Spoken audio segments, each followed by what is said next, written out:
Hey guys, this is Pat at Fast Forward Superchargers, and today we're going to show you how to install a Supercharger kit from Fast Forward Superchargers for your 1999 through 2000 Miata.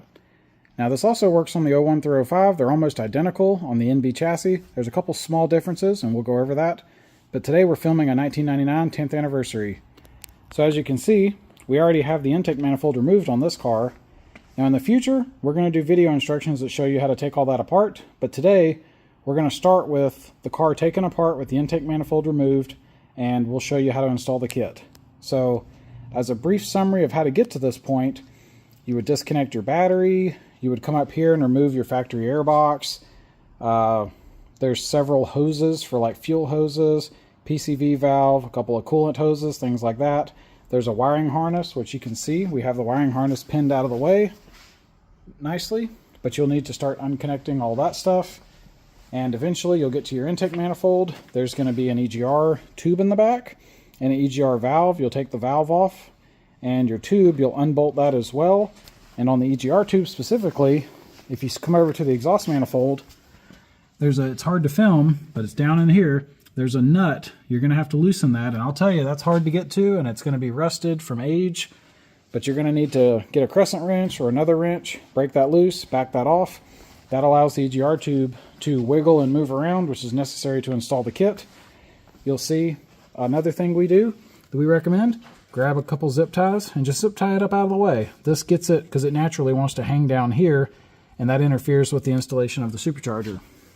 Another thing you'll see, we did it on this car, was we went and cleaned this area. So this Miata, when I bought it, had a valve cover leak, and I'd fixed that in the past. But because I never pulled the intake, this area was all oily and dirty. So we also took some brushes and cleaner, like Simple Green and brake parts cleaner, and cleaned all that really nice, just to make sure that none of that dirt and debris falls into the engine. We also had like rags stuffed in the ports to keep those clean, and then wiped everything out really good. So it's not required, but I recommend it. It makes it look better. It's kind of like a higher quality job. We also cleaned the face where your intake manifold gasket goes. We got all that cleaned. We even cleaned the studs. And yeah, this whole area, while we had it open, this car's got a little bit of rust, but it's not too bad. But we also took some cleaner and rags and just wiped it down. Got all that clean. Makes it nice for the install. Keep your hands clean, not get so dirty. Okay, now we're going to get on with the rest of the install. Okay, so this step, we're going to connect our coolant hoses from the thermostat housing back to the oil cooler. So these factory 2 hoses connect to your throttle body to keep it warm so it doesn't ice up, but our kid doesn't use that anymore. So what I've done is I took that hose there and I zip tied it to this metal bracket, as you can see right there. And I've made sure to leave enough room that it's well away from this belt. Hopefully that shows up. Yeah. So if you pull that too tight, it'll touch this belt, and you don't want that. So you zip tie that, and you can see I've kind of laid these 2 hoses next to each other and marked it. And next we're going to cut this, and we'll install the supplied splice in the kit. Okay, so we just covered the alternator, and now we're going to cut these 2 hoses where we marked it. Okay, so we're going to cut both of these. I'm going to use one. I actually have hose cutters. The others I'm just going to use some side pliers to show you both options. Here's our hose cutters. Got that cut. The other one I just got like angled cutters, but same idea. Put that on, cut it. That one's still got some coolant in here, that's okay.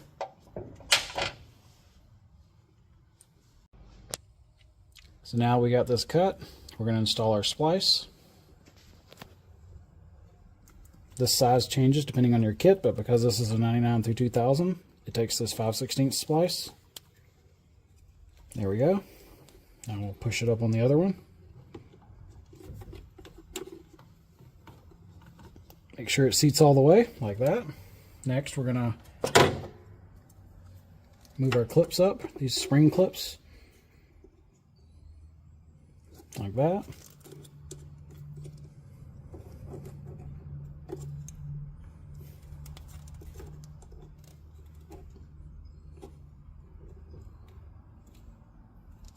There we go. So now we've got that spliced. Our last step, we'll just trim this zip tie. just going to use a pair of cutters for that. There we go. Now we've got our hose coming off of our oil cooler, zip tied to this bracket, and pushed away from that belt, so we got plenty of clearance.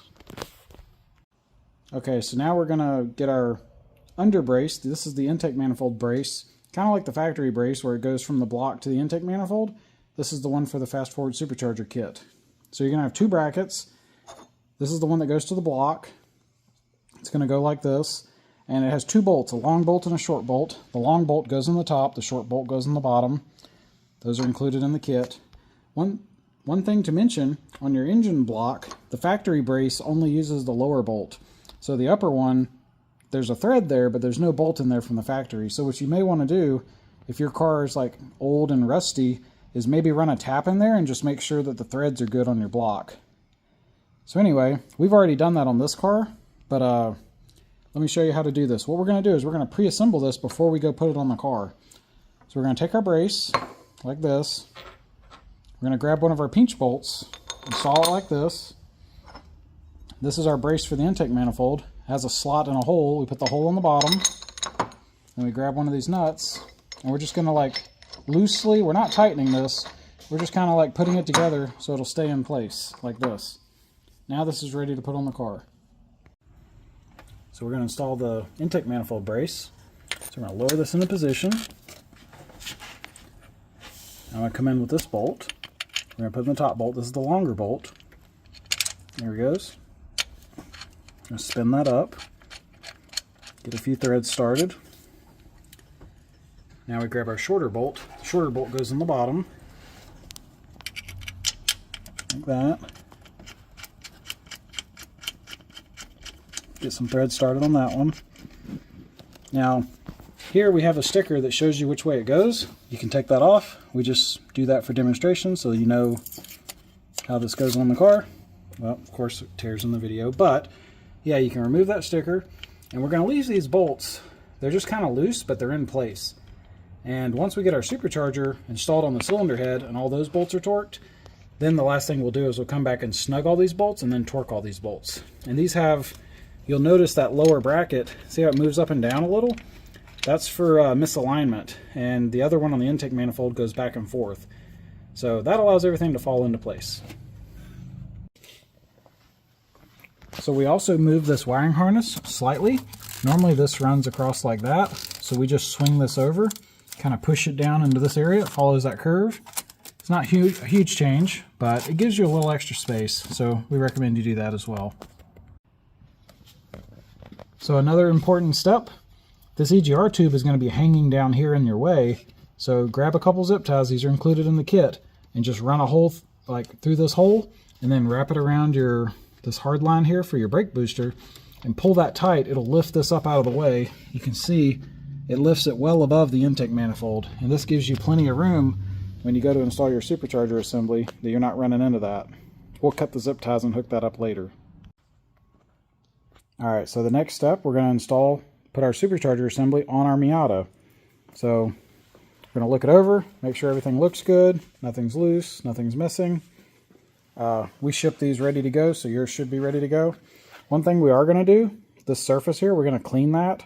So we're going to use the alcohol prep pads that are included in the kit, give that a wipe down, and I'll show you on the car after that. Alright, just going to clean this real quick.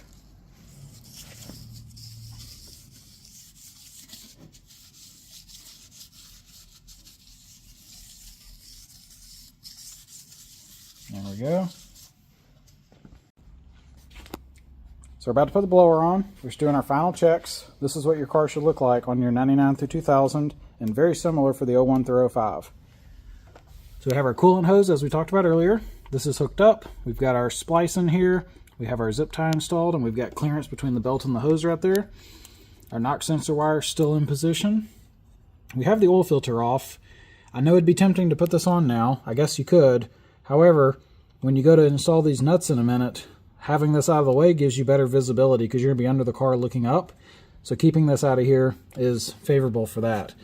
Here's that brace we did earlier as well. It's kind of in place. The bolts are loose, but it's all there. Also out of the way. We've got our EGR tube zip tied out of the way, as you can see. We moved that wire like we talked about, just pushed it over into that trough, give us a little extra space. While we're here, we're just going to make sure we didn't touch any of this, but just making sure that your starter wire is good, your oil pressure sensor, you haven't messed with any of that. This harness is here. Normally that clips in, but it just kind of lays there now. We've cleaned that area to get rid of any oil, just so it looks nice. And yeah, this one's good to go. Let's get that blower installed. Alright, so we're about to install the supercharger assembly. So what we're doing is we're holding it on the front by the pulley, in the back by the throttle body, and it's just kind of a neutral. Now it is kind of heavy, but this only takes a few seconds. So here's what we do. We kind of lower this in. We're going to bring this down, and we're kind of leaning it and rolling it into position. See those top studs? And there it is, just like that.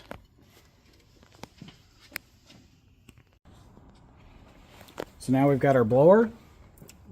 Of course, make sure you got your gasket, but we installed our intake manifold gasket. So now we're going to install the nuts.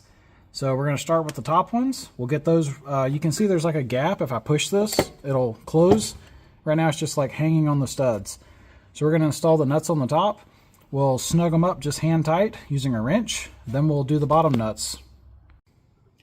So to install these upper nuts, these are all 12 millimeter. So we got a 12 millimeter wrench, and let's do the top ones. All right, so we're going to install these nuts. So this is just the Mazda nuts. These are 12 millimeter. Just spin that up, get it started like that. So what we're going to do is we're going to get all 5 of these. You can see there's a gap. That's fine. It's just hanging on the studs right now. But what we're doing is we're just getting these nuts kind of started, and then we'll run them all up together. You can see there's like a gap here. That gap is going to close as you tighten them, so it's better to get them all started while you have room and visibility versus trying to run them all the way up front, because then you have less access. So it's easier this way. Now there is stuff in the way, and I've got big hands, so it's not super easy, but it's doable. But yeah, you got to get, there we go, got that one started. Now this back one, it's a little bit tougher. You can see there's EGR back here, but you can still get to it. Here's that last one. Get it in position. And there we go. So what I'm going to do, now that I've got all 5 of these started, is I'm going to take the supercharger and basically lift slightly so that that gap closes. And you'll see the gap close like that. And then I just run this one nut like that. And now the back, now I'm going to go to this front one up here, do the same thing. Just run this up. There we go. And now you can see we've got a gap on our middle ones. So we can run these up like that. This last one. There we go. And these are just finger tight, but as you can see, the blower's in position now. This is what we want. You got a nice view. As we can see, all 5 of those. Now we still got to do the bottom ones. We'll get to those in a minute. And then we'll tighten everything. But for now, we're just going to keep these snug, like loose like this. We'll come in here and snug all that once we get the bottom ones installed. And to do the bottom ones, now we're going to pick the car up. Basically, we just have a floor jack and some jack stands. Safely lift the vehicle, get it up in the air. We'll come in from the bottom, and I'll show you how to install the lower nuts. Alright, so we're about to put the nuts on the bottom of the intake manifold. These are kind of like the hardest ones to get to, but it's a lot easier than it used to be, and I'm going to show you how we do this. So we're going to use a 12 millimeter socket with a 1/4 inch drive, a swivel for a 1/4 inch, an extension. This is like a 6-inch extension, and we're going to use a 1/4 inch ratchet, of course. So these swivels, they can be loose. This one's actually not that bad, but I'm going to show you. If you take some electrical tape and just wrap it around the extension like this, it tightens up the swivel. It'll still flex, but this helps when you're trying to stab the nuts on. I'll show you in a second. So we're going to do that. The other problem you can run into is the nut falls out of the socket. That's super frustrating. So again, we're just going to use a little bit of tape. We'll put that in the socket. And what you want to do is you have the tape catch right at the edge of the nut. And you don't have to do the whole thing. But if you look at this one, it's caught enough of it that now this doesn't fall out of the socket. However, if I thread this on the stud, when I pull, it'll pull that away, leaving the nut on the stud, and this will come off, the socket with the tape will come off. So now we're going to click our extension in, got our socket, we're in drive, this is ready to go. Now we're going to put this on the car. So we'll crawl under here.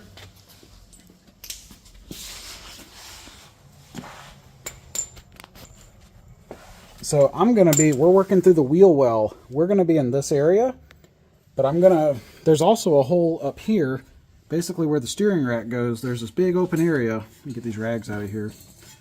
So I took some coolant hoses to get those out of the way for the camera work. So you can see, there's your alternator, which is still there. You can take that off if you want to. It does give you more access, but it's not required. So you can see there, we're going to reach our arm through there with a ratchet, while we're going to be viewing it through this area, right behind the control arm area, where you can see the starter. And I'll be honest, we're trying to film this and do the work, so I'm doing the work single-handed, which is no fun. But hopefully I can get this on camera and show you guys. So there's that first stud. That one's right at the front of the car. You can see that on camera. I'm going to reach through. I can't even see because the camera is completely blocking my view. Let's see. There we go.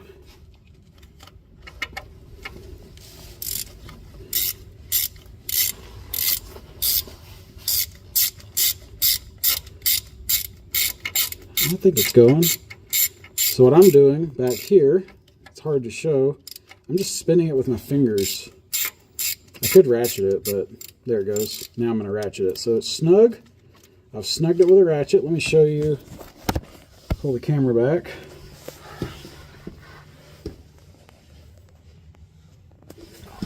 Get a better view. There we go. Right by the alternator. So there's my ratchet. Zoom out a bit. Yeah. So I'm going like right over the alternator to hit that stud. And I just snugged it like this. It's snug.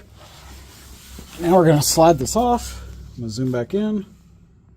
Try to. Alright. Yeah. Alright, where's my ratchet? There we go. So we can pull the ratchet and hopefully the socket comes with us. There we go. And it leaves the nut in place. Now we just got to do that 3 more times. Let's see if we can do that.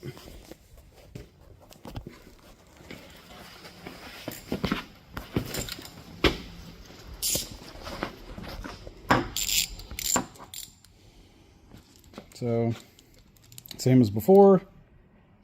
Just going to take this tape off. Put the nut in. Get a new piece. Maybe you could reuse it, but it ain't worth it. Tape that in. There we go. Let's do the second one.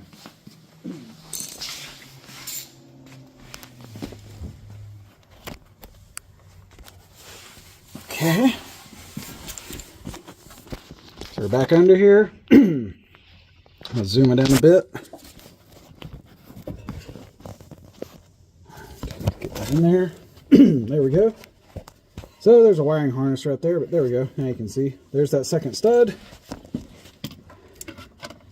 Same as before, coming in my arm through that front area. It's going to reach that up. There we go. So you can kind of see as I push, the socket swings up and hits the manifold. We designed it so that when that happens, it lines the stud up so it won't cross thread. I mean, maybe it's possible to cross thread, but there we go. So give that snug, pull away. There's the second one. Now we still got to do the third and the fourth, but we're about to knock those out.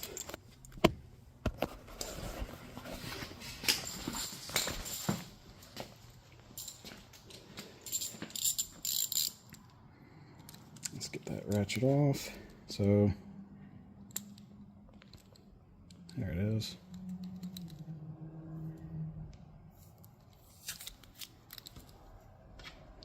Put that on.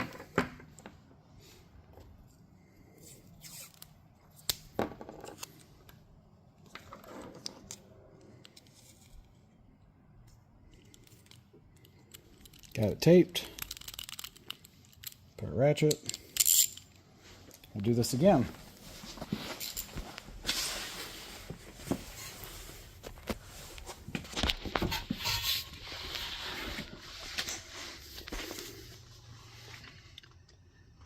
Zoom the camera. So there's the third one.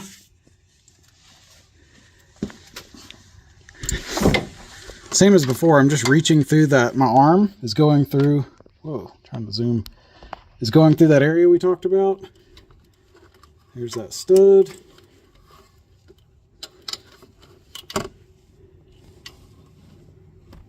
All right, camera, please focus.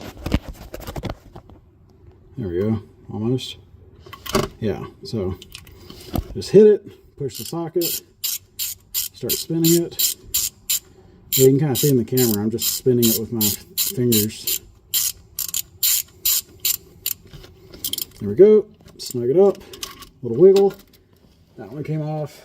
Now I gotta do the last one, which it's up there. It's hard to get on camera. Let's see if we can, we'll get it in a second.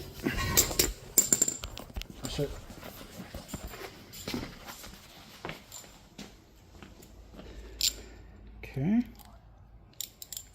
So I take off this tape one more time.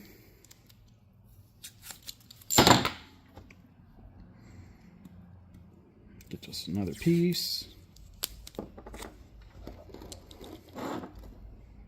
So you could pull the starter motor and you'd have better access, but that sucks. Nobody wants to pull the starter motor. So if you don't have to, then, you know, basically this is easier. There we go. Let's get this last one in.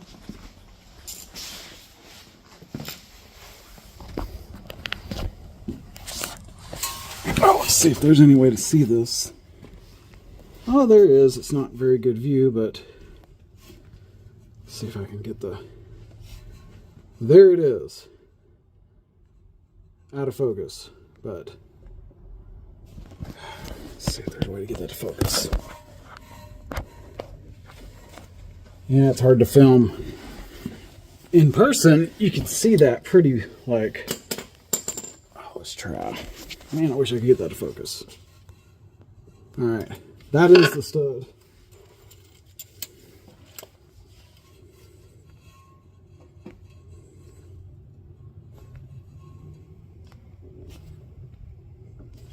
Yeah, I can't, there's these brake lines right in the foreground and it's messing up my focus. I'll try one more time. That's too low.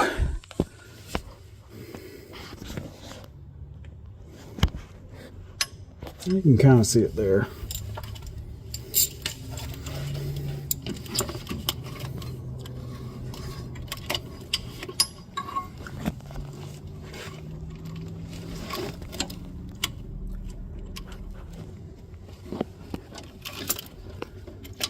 Yeah, it's really hard to get this on camera. My apologies. Let's see. One more try.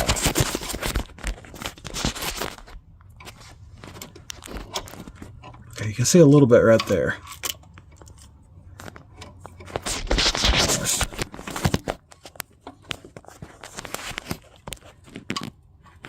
Really undetermined if you're able to see this. Here, take that light away.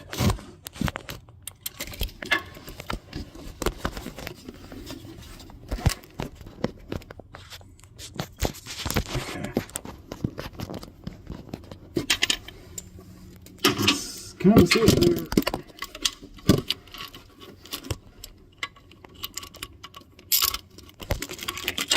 Yeah, it's super hard to film.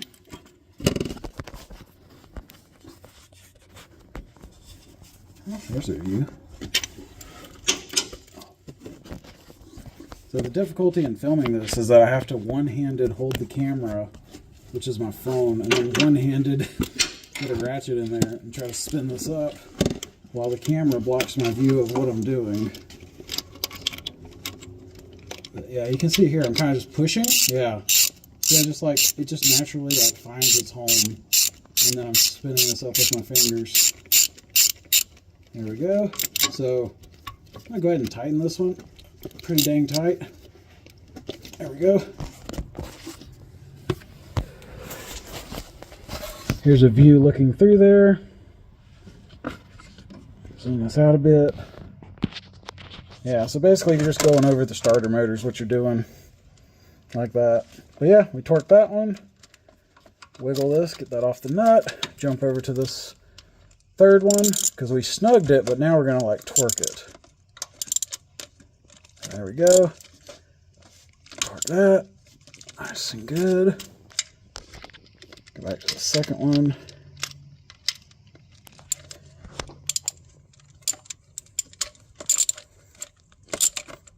There we go. That one torqued. My camera stopped recording.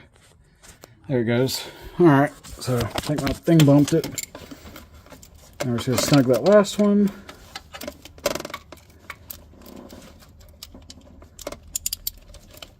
Alright, we got it on there. Alright, that one's snug. So there we go. That's how you do the lower nuts. I know that took like probably 11 or 12 minutes. It does take a few minutes, but I was also filming this and doing it one-handed. So for you guys, you'll have a better view with your own eyes than me trying to get a phone in here. And you'll have both hands, so that helps. One thing I did for filming was I set a little light right there. And when you guys are working, if you have a light, like a headlamp or a flashlight, if there's anything you can do to get some extra lighting in here, it does help. It's nice when you can see everything. But yeah, that's how you install the nuts on the lower manifold. Okay, so we got the lower nuts installed and they're torqued. And now we're going to do the top ones are already finger tight, but we're going to tighten them with a wrench. So let me show you the way we designed this. So if you get your wrench, this one's a little loose. Let me snug it a bit. Yeah, so when you get a wrench on here like this, there's a lot of room to swing your wrench around. We designed it that way on purpose. It just makes it easier to work in here. So yeah, we're gonna get that one. There we go, nice and tight. Go to the next one. Here we go. Go back to this one in the back, like in the middle back.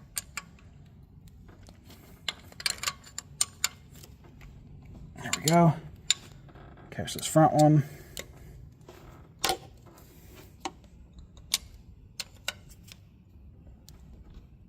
Okay. This one, the EGR, is right there, but you can still get a wrench on this. As you can see.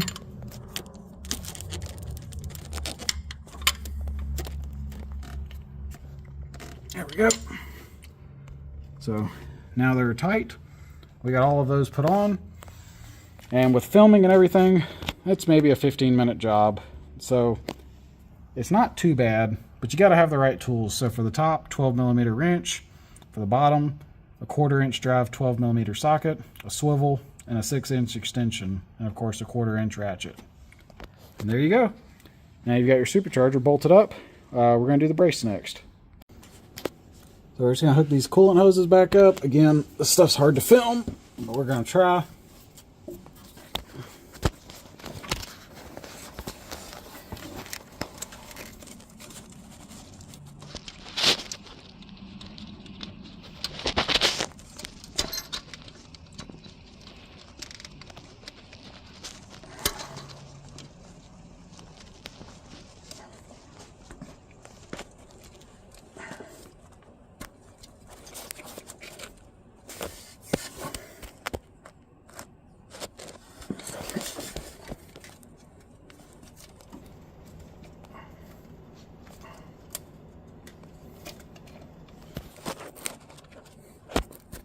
There it goes, that's one. Try to get this one.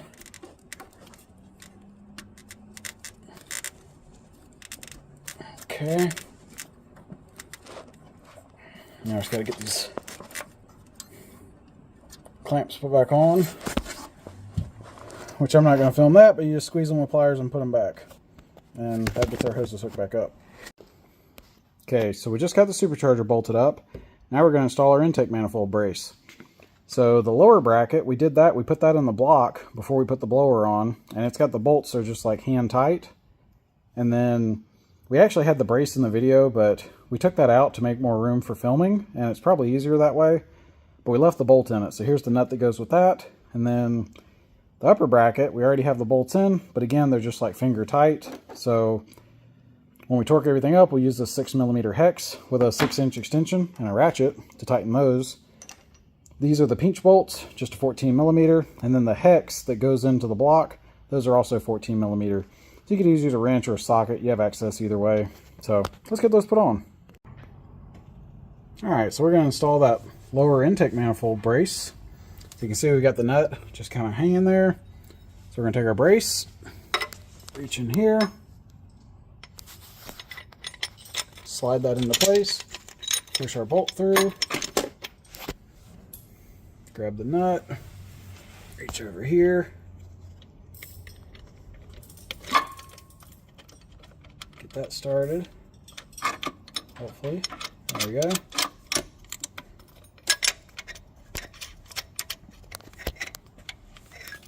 Alright, so we got that started. It's loose, but that's fine. Now we're going to swing that up. We're going to hook it to our brace up there. Okay, so we're going to put this, we got the lower bolt in, just snug. Now we're going to do this upper bolt, which I kind of got it started because I'm doing this one-handed. So I'm going to swing that and kind of push this bolt, hopefully. Maybe. Oh, almost. There we go. So we got that. Now we just get this nut, get that started.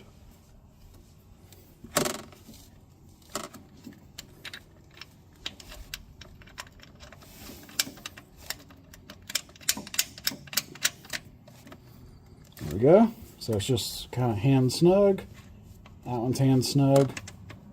Everything's in place. You can see we got our upper bolts. We got this nut, this pinch bolt, and these two 14s, which I'm going to run those up with my fingers. Now we're going to torque everything. So I've got this ratchet with a 14mm socket. Just going to reach through the front here. Like that. Good. Go to this lower bolt.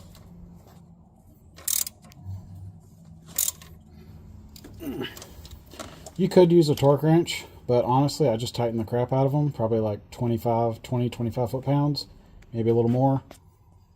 Then we got those upper bolts. Those are 6mm. So I'm going to swap out my bit real quick. I'm going to try this 3-inch extension. If that doesn't work, I'll go to a 6.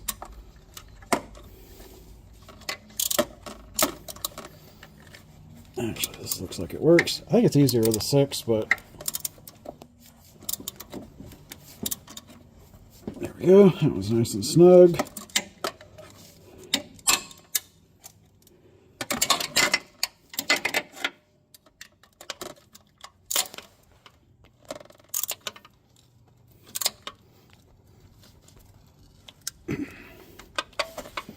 Yeah, this is kind of hard to get your good torque, but there we go. We got it. Now lastly, just going to grab a wrench. We're going to do these pinch bolts. I could use a socket on this as well.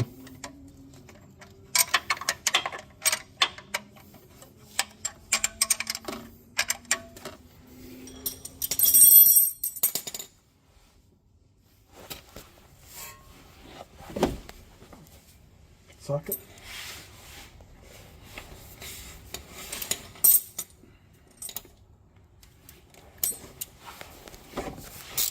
Yeah, so we'll try this socket as well. We know the wrench works.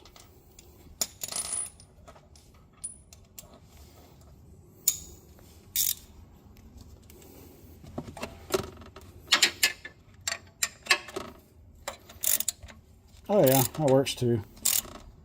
That's probably better. There we go. Good torque on that one. See if we can get a ratchet on this one.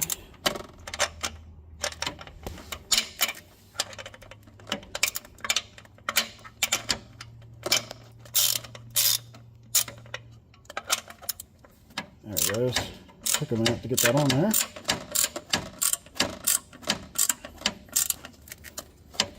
So what's nice about these, the flange head bolts, they stay put. So you can just get on the nut and then torque it. There we go. There's your brace. So we got everything torqued. Those lower ones, the both pinch bolts, and the upper ones. Good to go. So now we're going to do this on the car in a second, but I want to show you while it's on a table how this goes together with the EGR tube. So we have our manifold. That's part of the supercharger. Your kit will include a gasket. This is a used gasket, but you guys will get new gaskets. So on the car, this tube is going to be like really close. And so what you're going to do is you're going to basically slide this gasket into position best you can. And then you'll have to get a bolt. And you'll get, one bolt started, kind of like that. Then your second bolt. You may have to push the gasket and, wiggle it, whatever it takes. You can see. There we go, I think. There we go, yeah.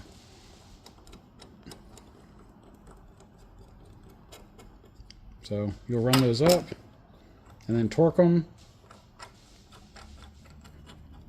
So you can torque these either with a wrench or you can use a ratchet, either way. So now we're going to do it on the car. Alright, so now we're going to install the EGR tube. So earlier we put these zip ties to hold it in place. We're going to cut those out of our way. Cut this as well.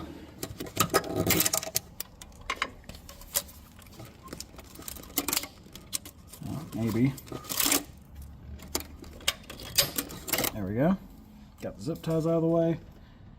This part's a little tricky because you got to fish the gasket in there. We have an old gasket, but your kit will include a new gasket.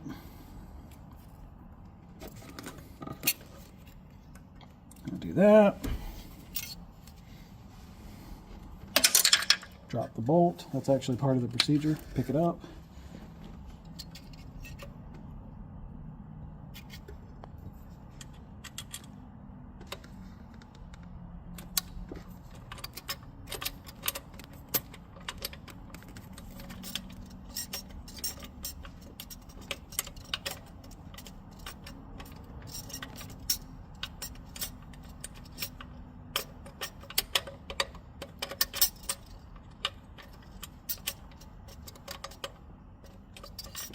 Go ahead and stop.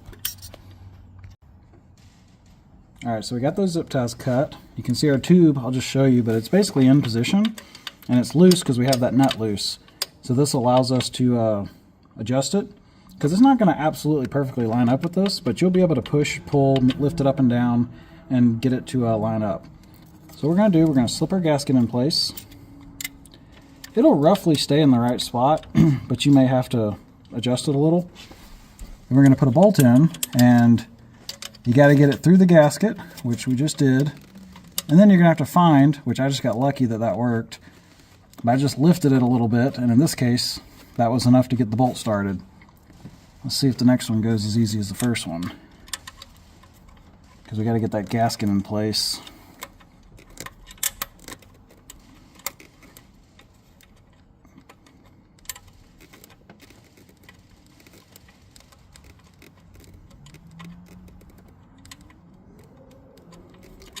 It's not quite as easy. Let's see if I can hit pause. So we're going to try again to get this second bolt in. So it's kind of hard to get back here. If I put my left hand in, which would be easier for you guys, let's try it, but it blocks a lot of the camera.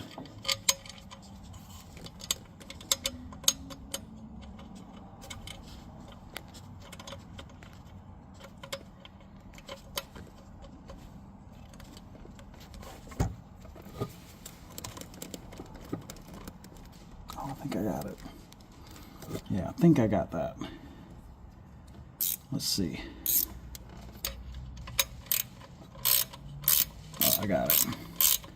So what I had to do is I had to lift that EGR tube. It's a little bit, not perfect alignment. It actually pulls up to the manifold pretty well because the bolts are still loose right now.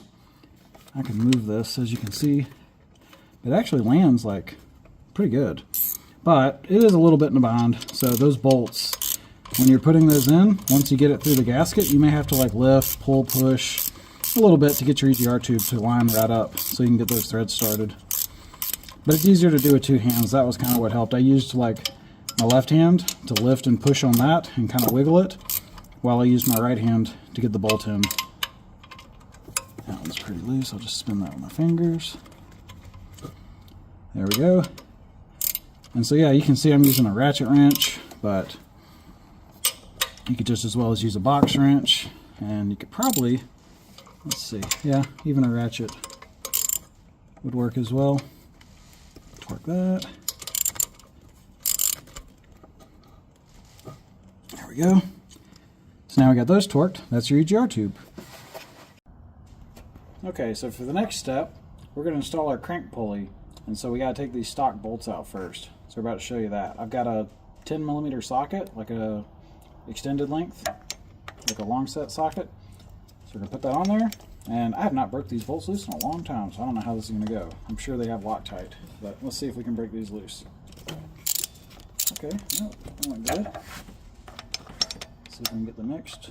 Get rid of the lower ones. Okay, that one broke. You guys might can see this top bolt, I can't. Let's see.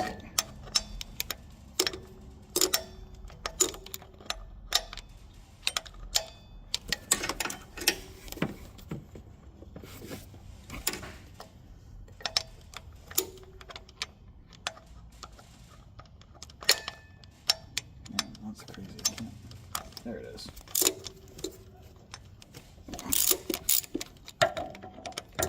Last one, so hopefully this one breaks. Cool. So now we'll just spin these bolts out and we'll get ready to put the crank pulley on.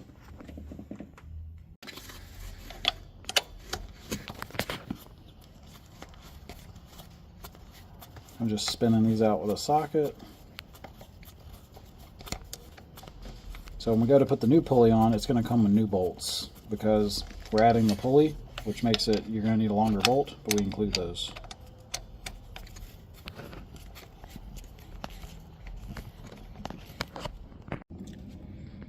So here's what it looks like. We just got the bolts out, and if you drive an old Miata like I do, it's probably going to look like this. There's rust everywhere. Now, the way our system's designed, this inside diameter, that pulley is going to center on that, and all that rust and buildup is going to make it real difficult to install. So what I'm going to do is I'm going to come in here with like some rags. I actually have compressed air, so I'm going to blow this out with some compressed air as well. Basically, I'm going to clean everything, and then I'm going to have to get like a wire brush and sandpaper and just go around basically this bolt and that hub back here. And I'm just going to go over all this with sandpaper and get that as clean as I can. And then we'll get ready to put this back together. Alright, so one thing to show you, Miatas come with two different types of harmonic dampeners. Some of them have a sheet metal, some of them have cast iron. The big difference you'll notice, well, other than the cast iron ones are rusty usually and the sheet metal ones are painted, but the hub is different. So you'll see this one, the hub is super thin, as you can see right there. And so when it's installed, let me show you what that looks like. When it's installed, this is what it looks like. This part's poking up, and then this pin's poking out.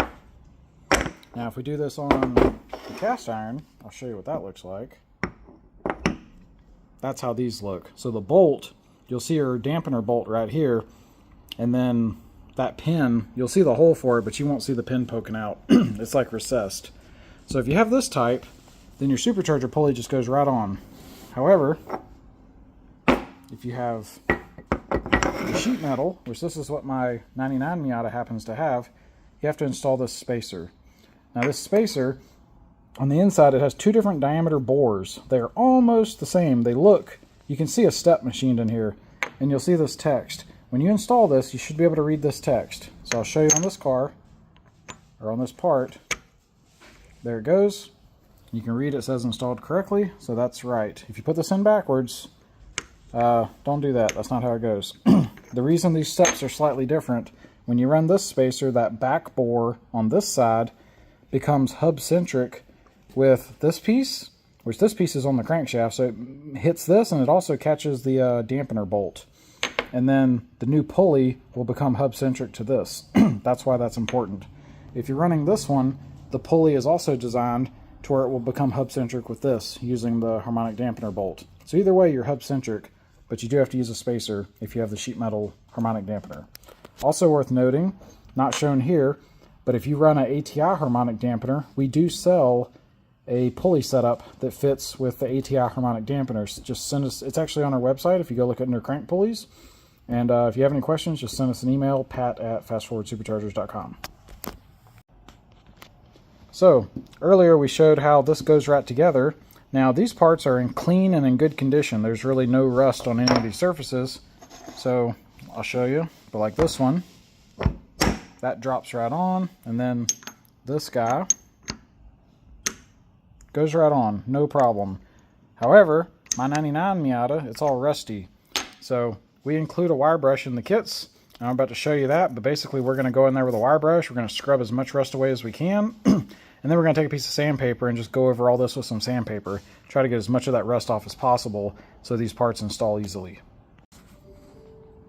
So just to show you what we're about to do, this area on the car, we're fixing to hit all this with a wire brush, so we're going to include a wire brush in the kits. So we're going to go in here and scrub this pin. We're also going to scrub that to try to get all the rust off, and then going around this outside diameter here, like this. We're going to do that on the car, get as much of that rust off as possible. Hopefully this goes together. Now if your car, then my car this may apply too, because mine looks like it's got some rust. If your car is really rusty, you may have to get a Dremel with like a small wire wheel and go around it with that.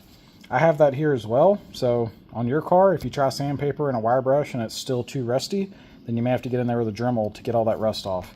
But we're going to start with the wire brush and sandpaper on my car and see how that does. Okay, so I'm not going to film all of this. It's hard to get a camera in here, but I'll show you a little bit. This is basically what we're doing. We're trying to hit that diameter where the spacer is going to run, or where your pulley is going to touch, with a wire brush. You can see there's lots of rust coming off of mine because, well, this is a 99 and it's old, so it's got lots of rust. But that's the process. You can see some of that rust is already coming off. But yeah, we're basically just going to scrub, take our brush, come on camera, we're going to take our brush and just scrub away, get as much of this off as we can, and then I'm going to hit it with some sandpaper as well, just to make sure I get everything I can, and then we'll test it again with the spacer and see if it fits then. Okay, so we hit this with a wire brush and sandpaper. It doesn't really look all that great. My car was super rusty. This car used to be, the first 18 years of its life, was on a coastal city by salt water. So if you look under here, you'll see corrosion and rust, and that's why, because this car was in that environment for a long time. So I'm going to take a Dremel to this. This is just like a $20 Dremel off Amazon. I got this little stainless wire brush, and I'm just going to go in there and try to knock some of this rust off with that.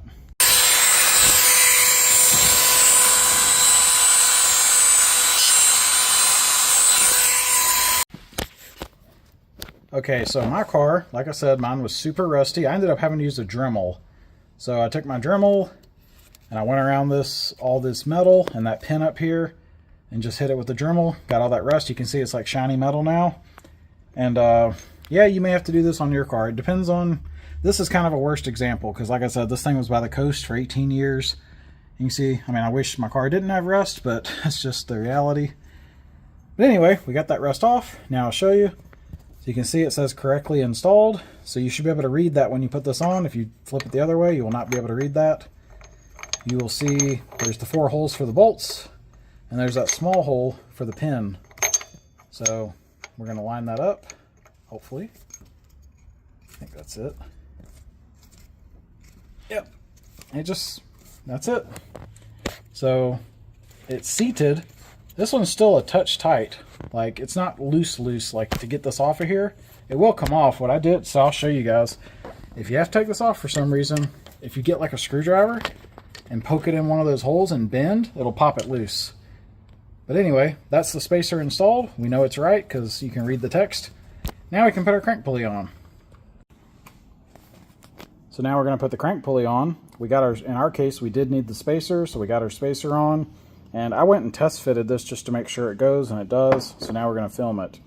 So we've got our bolts. These are the crank pulley bolts that are included with the kit. We've got some Loctite. So what we're going to do, Mazda calls out the torque spec in foot-pounds from 8.7 to 13. So I'm going to go to 13. I want these as tight as possible. A long time ago, I've had these bolts come loose. Now I think back then I've left off the Loctite, but either way, I'm going to 13 with Loctite.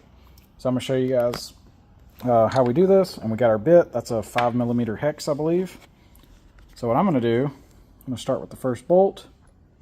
That's a pretty good amount of Loctite. Yeah, basically covers several threads with Loctite, and then we'll go install it, and we'll get all the bolts installed same way, and then we'll torque them up. All right, so we're going to put our crank pulley in. So I'm working from below, and we're filming from above, so you guys have a better view. This part's a little frustrating because you got to get these bolts in here.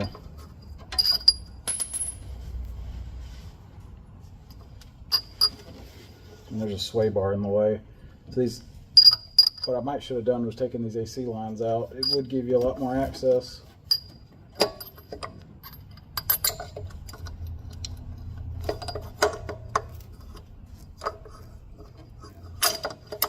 There we go.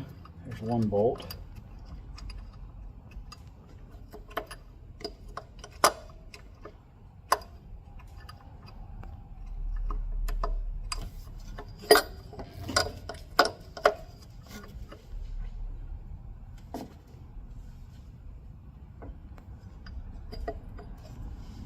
Pause. We're going to put another bolt in.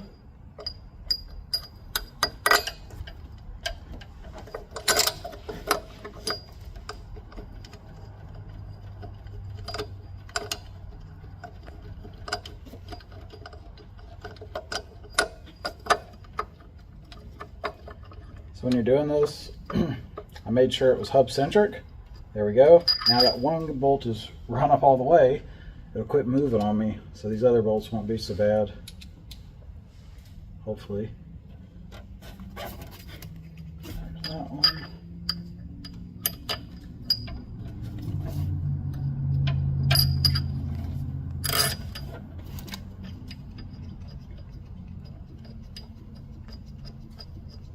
Actually spinning that one up in my finger. Got lucky on that. But I think the sway bar is probably blocking that bolt. So what we're going to do, we're going to get all the bolts started hopefully, and then we'll torque what we can, and if the sway bar is in the way, I'll just rotate the crankshaft so that it's have access, and we can get to the last couple bolts. There's the fourth one.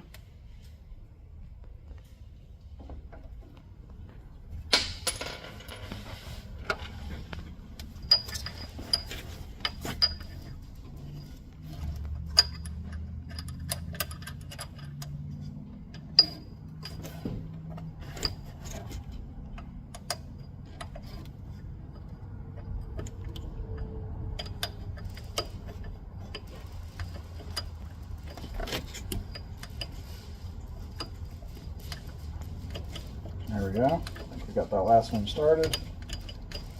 So we'll spin that up.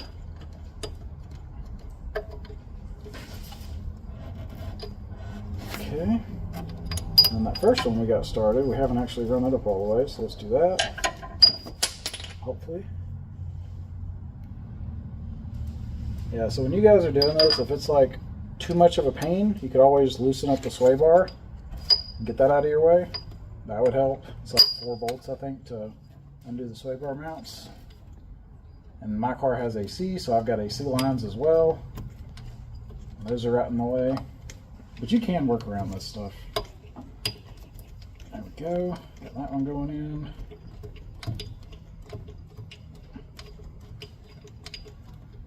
Okay, so we got all 4 bolts run up. And in the next step, we'll use the torque wrench to torque them. Okay, so now we're going to tighten the bolts. So what I did was I've rotated my crank pulley to where these upper 2 bolts are kind of like here and here roughly. And I went ahead and put this bit in and made sure it seats all the way. And now I'm going to pick a torque wrench, and I'm set to, I have a digital one. I'm set to 13 foot-pounds. So I'm going to torque this up.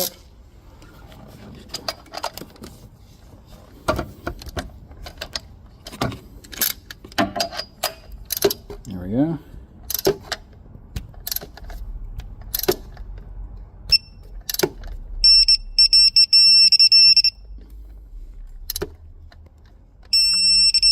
There we go. I think that was it.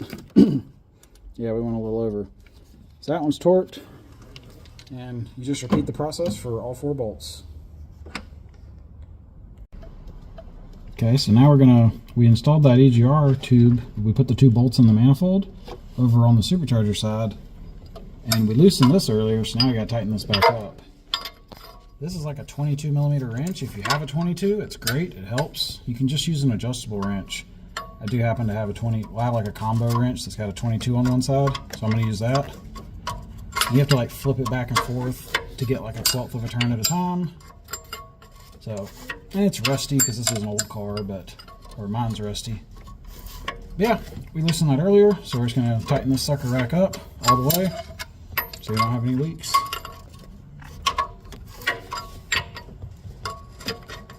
And I've got my left hand, if you can see here, I'm just kind of slightly pushing. If you don't have a heater core, you'd have way more room. And if you really don't like it, you could unhook those hoses. But you can get in here. I did take the dipstick out. Mine's not broken, so definitely got that out of the way.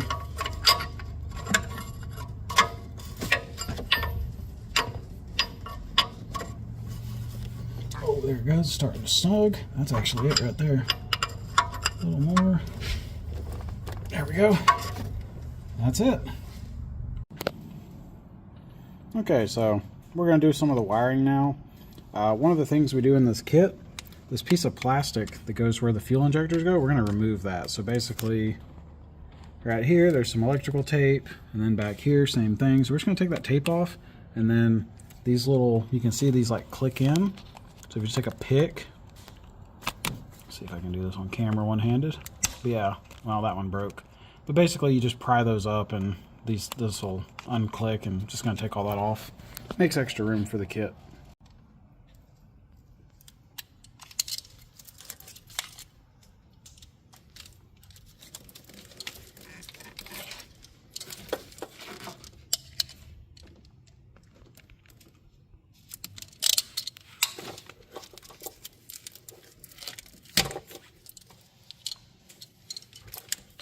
Gets those out of there. Now I gotta undo all these little tabs.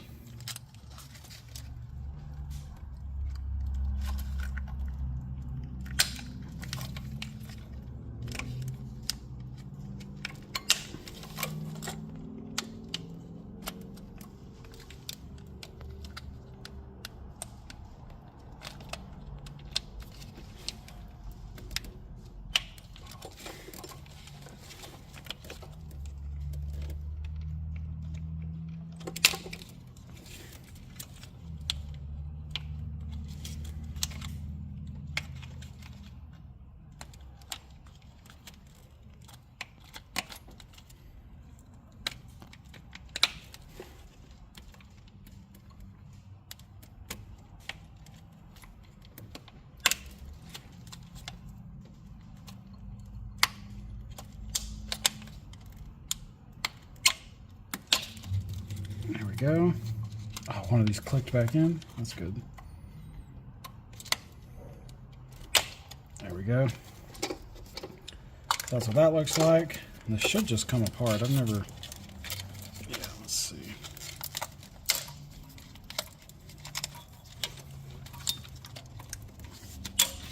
Yeah, there we go. Get rid of that. Now we just have a wiring harness. I'll probably wipe this off with some rags just to get any loose dirt out of there, and then we'll continue. Okay, so we got that plastic piece off, and I wiped all this off with a rag to get rid of any loose dirt. And you can see this is now, some of these wires are exposed. So we're just gonna grab some electrical tape. This is a Scotch Super 88. You can buy this at Walmart. But just use some high quality electrical tape. Pretty straightforward, just wrap it around. Keeps everything nice and neat and protected, since we did take that plastic shield off. So like to get up in there, you can see I'm kind of pulling that like this. Make sure I get that tape. There we go. Lay that back over and then wrap and just continue. This could probably just be one continuous piece of tape. Same thing here, kind of bend that a little bit. Get that in there.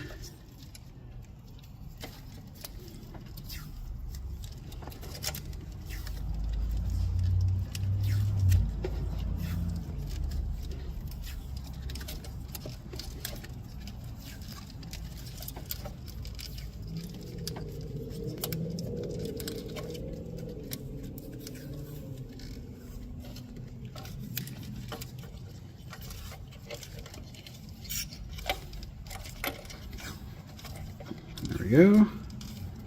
Cut this. There we go. Now we've got that plastic piece removed, and we've re-insulated this so we don't have any exposed wires.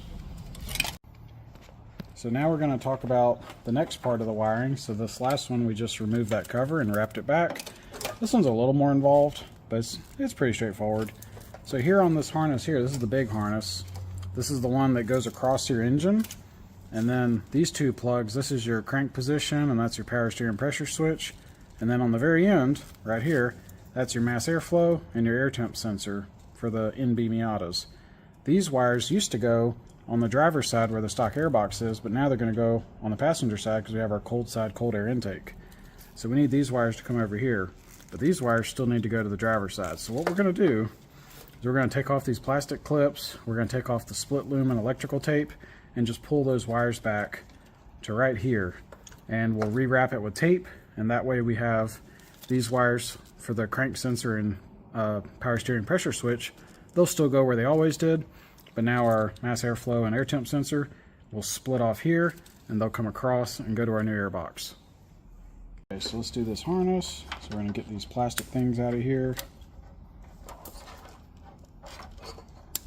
I don't plan to ever reuse these. You might could take them apart like with a pick. You probably could, but I'm never going to use that, so I'm just going to cut these out of my way.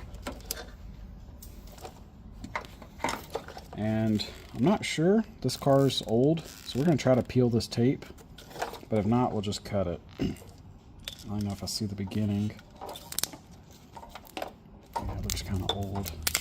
Oh, there we go. That made it easy.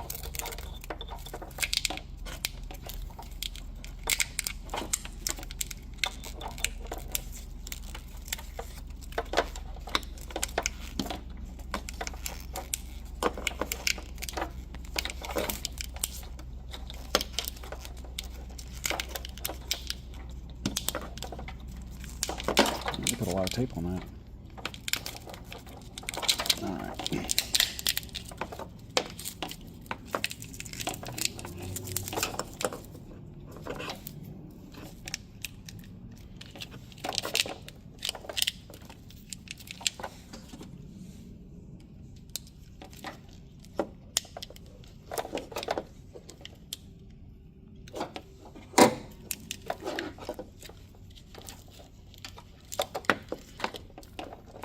Yeah, there's like multiple.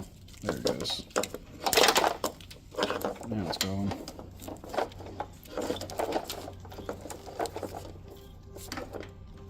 Do you stop it? Keep taking this apart. So there's some sleeve over this.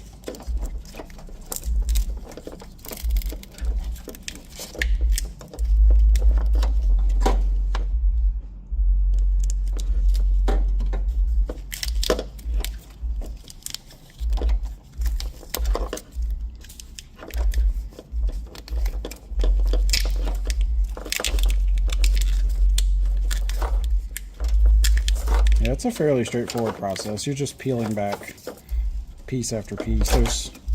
You can see there's like plastic, there's split loom, there's electrical tape. So I'm just unwinding it.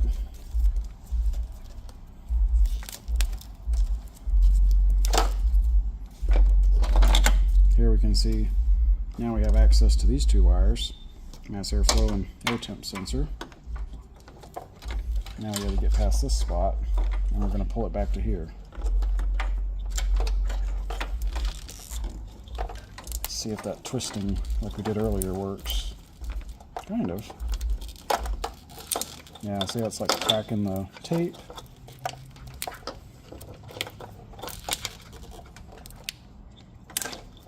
See if we can, now that we've got it loose, let's see if we can get our cutters. Of course you don't want to cut a wire. That worked.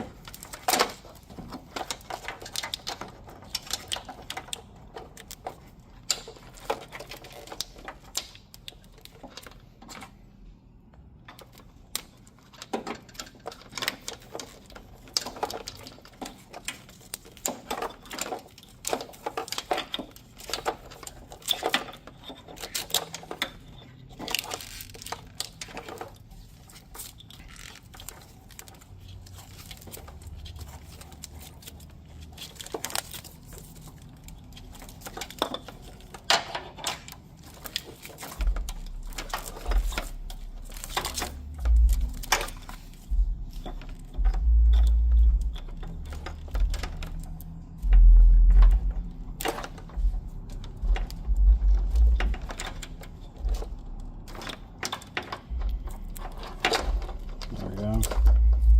Got that. Now we've got, that's our crank position sensor and our power steering pressure switch. Those are separated now. Now we just got to get this last section peeled back.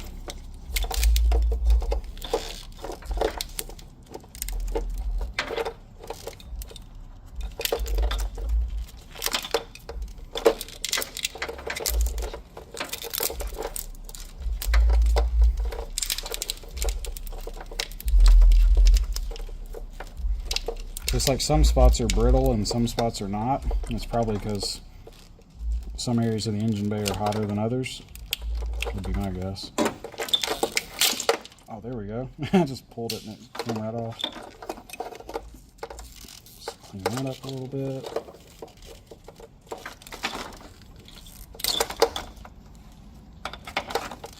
So if you're going to use cutters for any of this, just be careful. You got to remember these are wires. So if I'm just pulling and stuff like that, it's one thing. But like if I use my cutters, I kind of be real careful that I don't accidentally pinch a wire. You could fix it, but you know, better to not damage it. Peel that up a little. Looks like we got a little spot here. Just peel that off. There we go.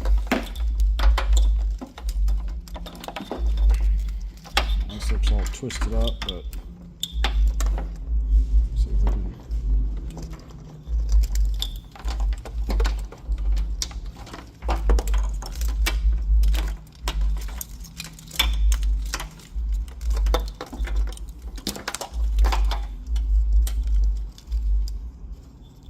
Yeah, you can see it's kind of like twisted up from the factory, so we're just undoing that, get all the wires kind of separated as best we can.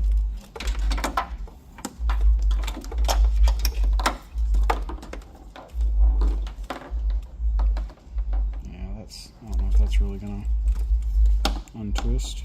Probably not. But that's good enough, I believe.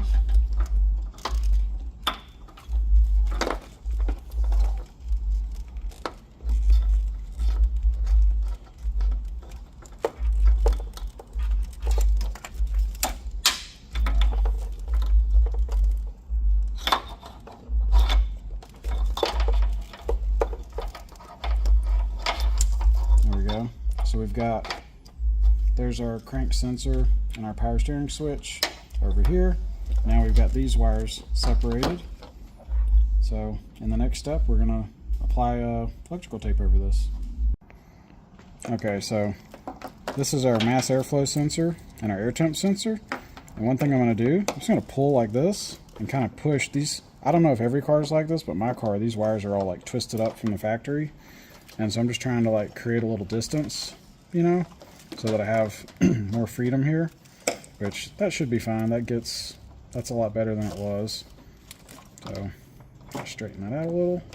Now you can see, at least once we get to this point, now they're separate, and that'll be fine. Okay, so now we're gonna apply electrical tape. So we're gonna start with this power steering switch, power steering pressure switch. And we're just wrapping this up. Give it some protection.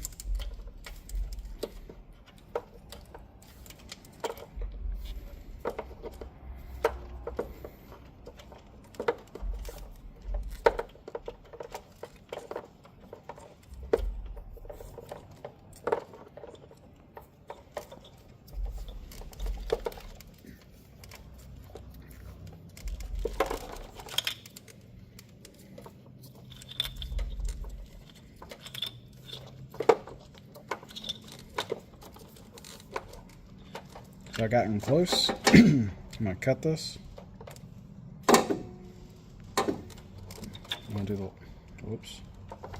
We'll do the last couple of wraps. You can see I'm trying to get as much coverage as I can, like that. There we go. So that's our power steering. This is crankshaft position sensor. So we're going to do the same thing we did.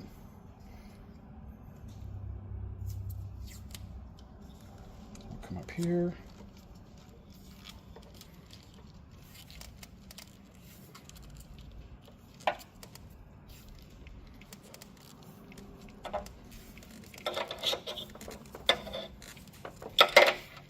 So I know for some people, wiring can seem intimidating, but really you're not cutting any wires or connecting any wires. All we did was undo the split loom and just move them around and then wrap them back up with electrical tape.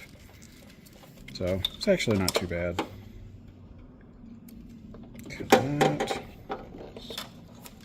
Cut that as well. There's our crank sensor. Now the way Mazda does this, they put these two right here, and these were together, like that.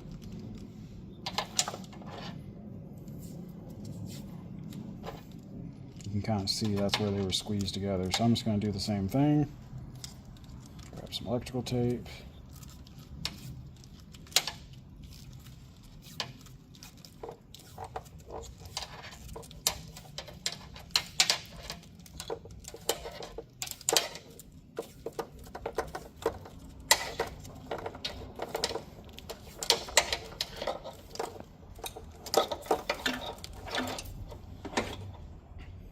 That.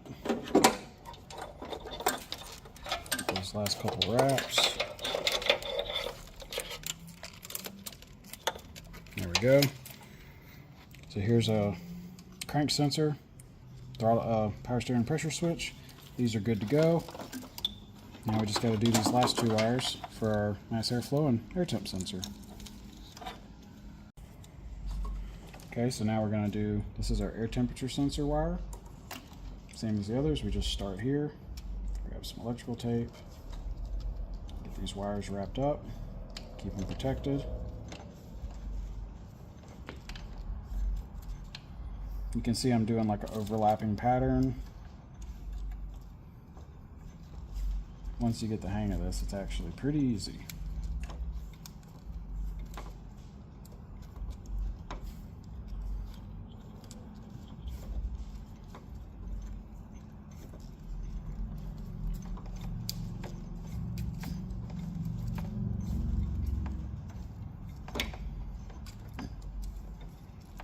So I'm just going to go to right there for now because those wires in the stock harness are all twisted up. But it's a stock car, so I guess that's just how Mazda does it. But for now, we'll stop here. Next, we'll do our mass airflow to here, and then we'll do that group, and then maybe hook them together. So this is mass airflow. Hopefully this tape's long enough.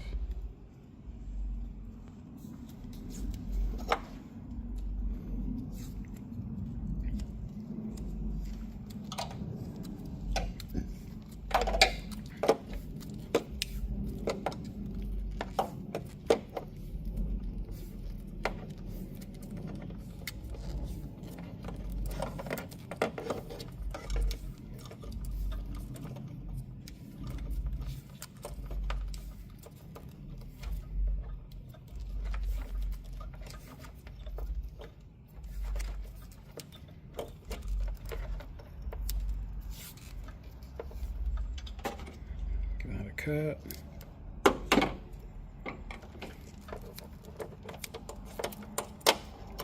There we go. Now we got our mass. So last thing, or the next step, I guess, let's get this part insulated. My little tape's getting low, so this might reach. Let me just grab a new one. Okay, so I grabbed a new roll of tape.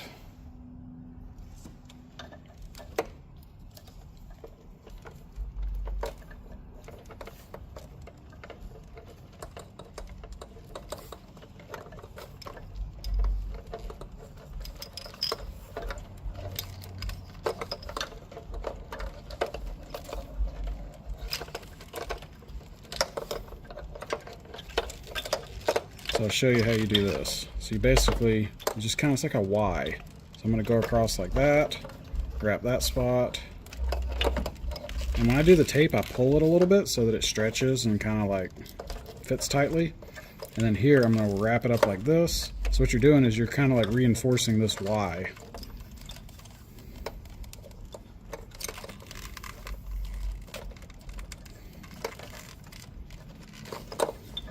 This way. Go ahead and cut that. It's going to be good. But doing a Y like that makes sure that everything gets good coverage as well.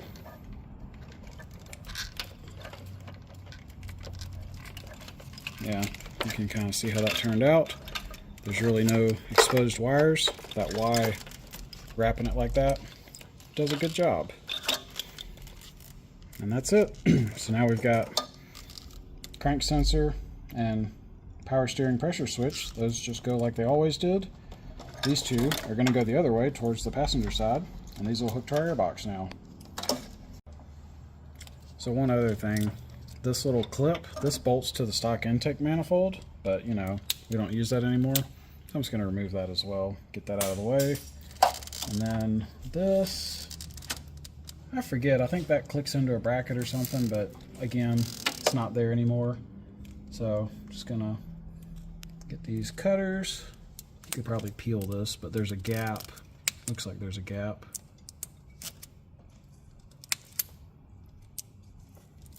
Yeah.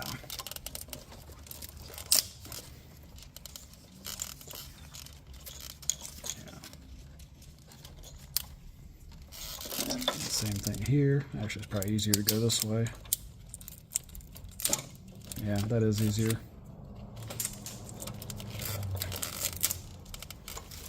There we go. Got that out of the way. This can all stay. This probably clips into the stock intake manifold as well. So that's not there anymore, I think. Yeah, I don't think that clips there, so we're going to remove this as well. Same thing, just you could probably undo that with a pick, or you can just cut it. Easy enough. Ooh, look at that. We went into the wire a little bit. Hopefully. Okay, luckily, so we hit the, I guess be careful when you're cutting stuff. So you can see we didn't hit the copper, but we did cut through that black part. So yeah, there's the piece of it. So be careful when you're cutting. I got in a hurry there. I'll put some electrical tape over that, but just so it's double insulated. But yeah, y'all be careful when you're doing this.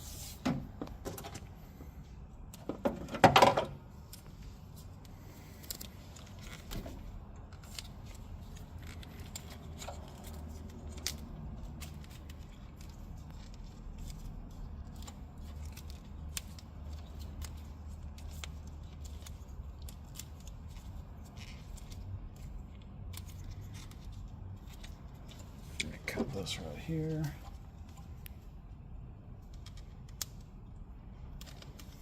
There we go. So the next step in our electrical, this is the factory connector for the throttle position sensor, and this one does the idle air control valve. Now for this, you know, from the factory, those are both located at the front of the motor, but now they're going to be located at the back. So we're going to take this harness, this section here, we're going to remove the tape and split loom and pull these wires back, and then we'll insulate them with electrical tape. So let's do that now. Alright, so let's get this apart. So, see if we can break this tape off.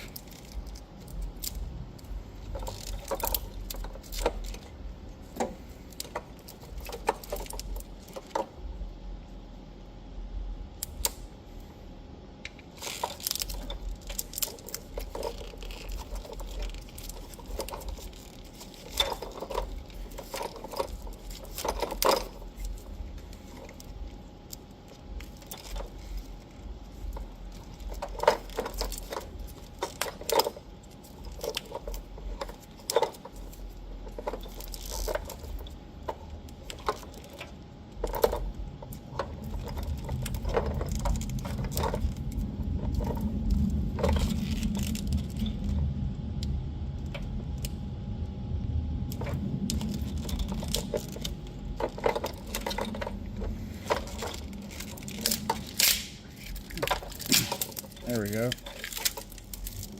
That worked for a little bit. So now the tape got strong enough that I'm going to have to probably peel this.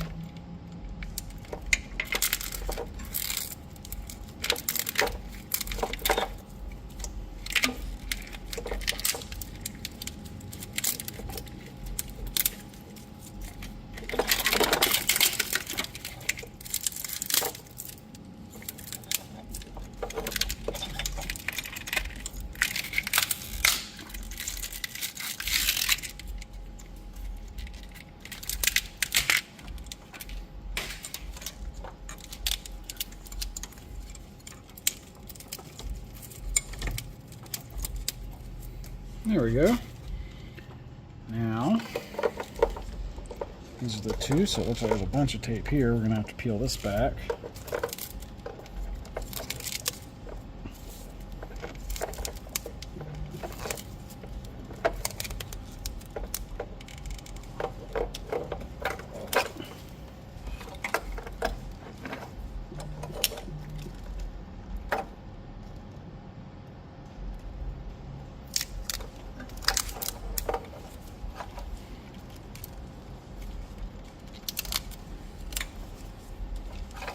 See how this goes.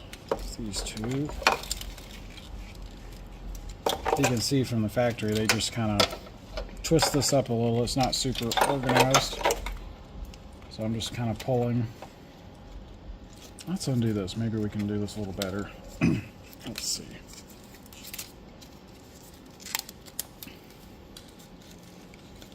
Oh yeah. Yeah, we can. Let's see.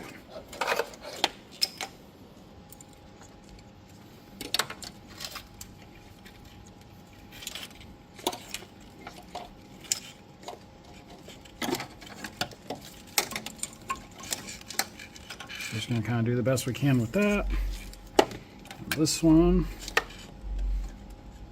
might can, yeah, we could fish that through, so we might can. That's a little better. But this one, I don't think I can really do much with that, the way it's tangled. But that's okay. So now we've got, that's our TPS, that's our idle valve. We're going to tape these up in their own little looms, and then we're going to tape all that back.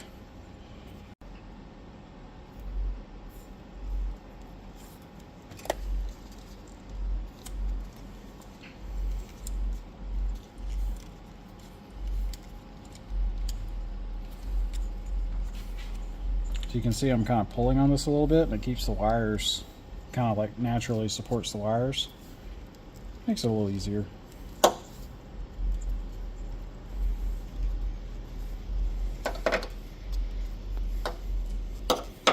And I know for some people they don't like doing electrical work, but luckily with this, you're not really cutting wires or connecting wires. We're just moving them around. So this is pretty easy. And then like for our E-Cool setup, the injector, the wiring we give you, everything's plug and play. So there's nothing to do there. It just plugs in and works. Same thing with our engine management as well. Now we're getting close, so I'm going to pull some of this.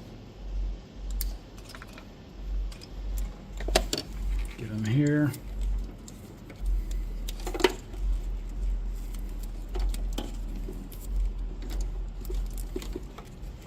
That's the downside of not having it on the roll. It sticks to everything.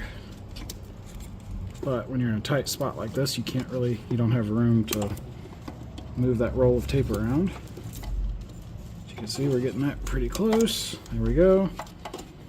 And I always like to do this when I get to the end, to just have like 2 or 3 wraps to kind of terminate it. Gives it some strength. Kind of like that. So there's our TPS. Now we're going to do, this is idle air control valve.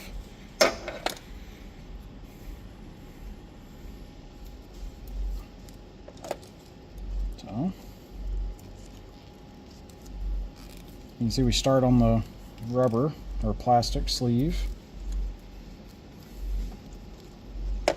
Same as before, we kind of pull that tight.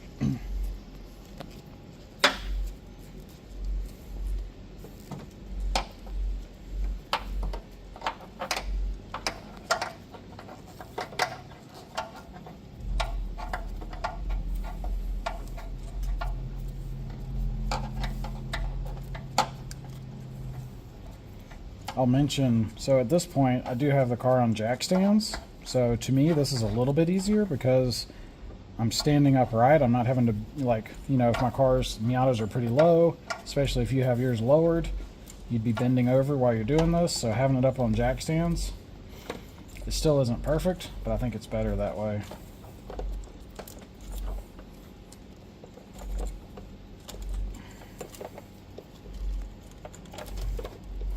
Alright, so we're getting towards that, so we're going to cut this. We'll do our last few wraps.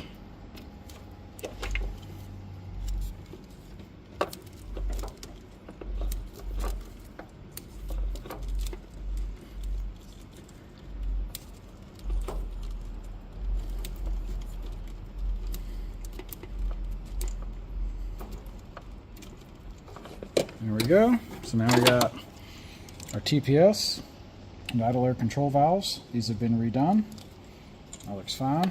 So now, next step, we grab, basically we're just putting this back the way it was. So this had a electrical tape over it. So we're going to wrap all this, put it back the way it was. So, same as before, I'm just going to kind of pull this, keep it tight. And then these grounds, I think we can leave that because this is just going to hook to the valve cover. So what I may do is give that a little bit more length. It's probably not necessary. I might give that a touch more. Maybe let that come out like there, just so I have the flexibility to put that where I want.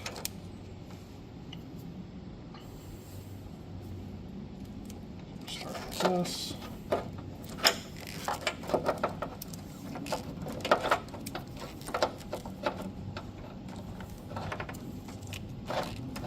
So because this is a lot of wires, you might go a little bit less overlap. So we're going to say these wires come out, that looks about right. So a few inches. You could probably just leave that, but I'd like the flexibility that I could move that to a different bolt if I want to. So I'm going to put like a few wraps here just to kind of strengthen that spot, as you can see, so that when that pulls, it doesn't like start peeling my tape back. Now I'm going to continue.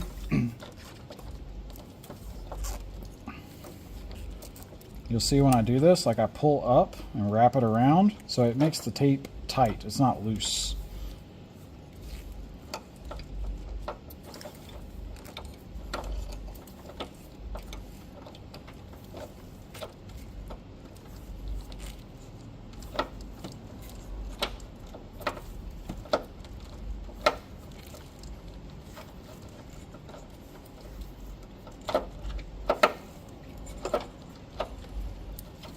Plus you can see like these are kind of spread out, but because you're pulling that tape, there we go. Because you're pulling the tape, it helps make it more compact as well, which is nice. Makes everything fit better.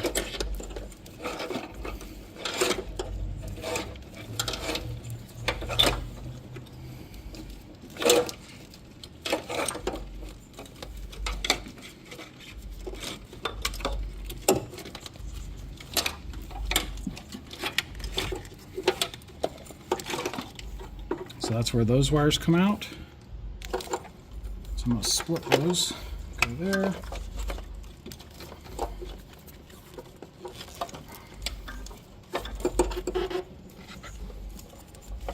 Yeah, we're about to have to. Alright, so now we're going to cut this so I have more room to not have that roll of tape in my way. Get these last couple wraps in here. So you can see I'm kind of lifting those just so I can get to that. Really move those out of my way. There we go. So I kind of push that there. Make sure I got good coverage. Wrap that. There we go.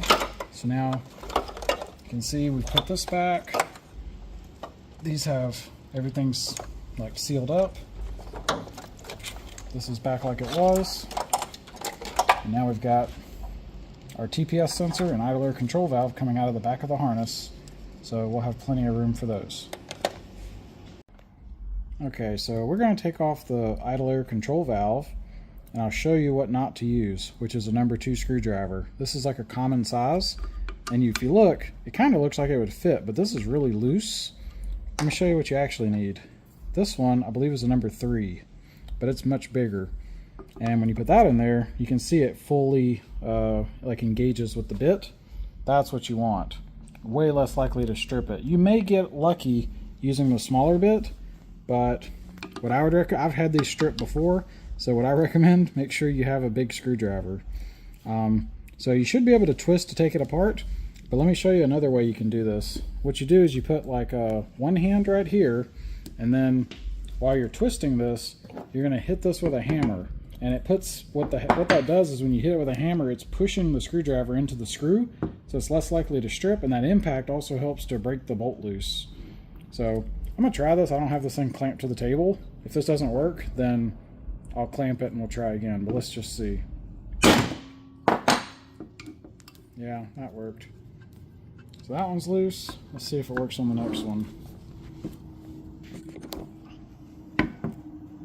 Yeah, see, it's going to want to swing, but we're going to try it anyway.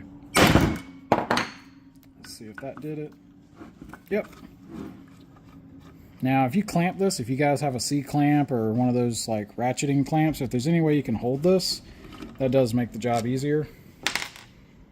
But you can do it like this. Now you can, yeah, that's our idle valve. Let's get that off of there. It's kind of stuck. I'm hoping to not tear that gasket, but it looks like it's determined to tear. Oh, maybe. Yeah, this is probably going to happen to you guys too. As you can see, it's like halfway stuck to the valve, halfway. There we go. Let's see if we can get the rest of this off without, hopefully without breaking it. There we go. All right, we got our gasket. There's our idle valve. So we're going to remove the throttle position sensor from the factory throttle body. There's a couple ways to do this. These do have a Phillips. If you use a number 2 Phillips, that does fit.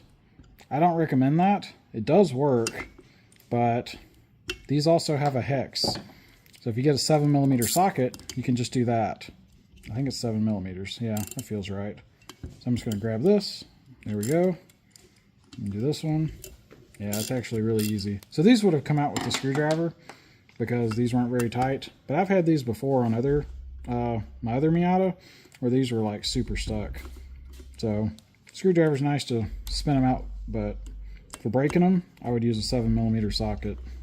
Just less likely to strip it. So we take our screws off, and then there we go. Now we got our sensor off. So here's our throttle position sensor. We've got that removed. I cleaned it up a little bit because mine was 20-something years old. So I just used a brush and some cleaner, then dried it off. So these are the factory bolts, and we include bolts. We might change this to be flange head because these are socket head cap screws. But I actually like this better because I can put a socket or a wrench. I have like the choice. And I guess you could use a screwdriver, but I ain't doing that. So for now, we're just going to reuse the stock bolts. And this is the shaft extension. So this is for the 99 through 2005. If you have a 94 through 97, we include a version of this, but because the sensors are different, this adapter is different on those. But it's the same concept. The other piece is already bolted to the throttle body. We ship it assembled. So we're just going to click this in to the adapter, and then we'll install our sensor, rotate it into position, and put our bolts in. Alright, so here's that TPS sensor adapter. This is already installed when you receive your kit. You can see inside, I'm going to move the throttle open. As I open and close it, you can see that rotating. So this adapter that's included with your kit, you can see it's got a slot cut in it. We're going to put that right into it, make sure that engages. And now this is poking out, which is where your throttle position sensor, that part there, is going to grab onto. So your sensor, you're going to install it like this with the connector facing the front of the vehicle. If you were to do it the other way, which you don't want to do, you would be right up against the hot EGR parts, so that would be a bad idea. So we just take our sensor, going to rotate it kind of like this, put that in, and there we go. And you have to rotate it till the holes line up. So I'm going to put this bolt, rotate, there it goes. Just got to get that thread started. There it goes.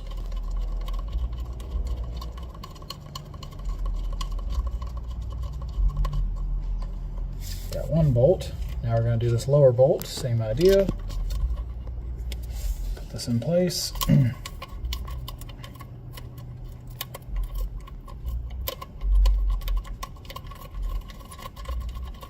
I'll just spin that up.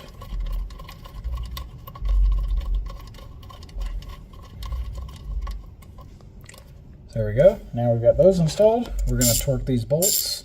So I've got a 7mm socket. Now remember, that's a throttle position sensor. It's made out of plastic. So we're snugging them, but can't get carried away. It is plastic at the end of the day.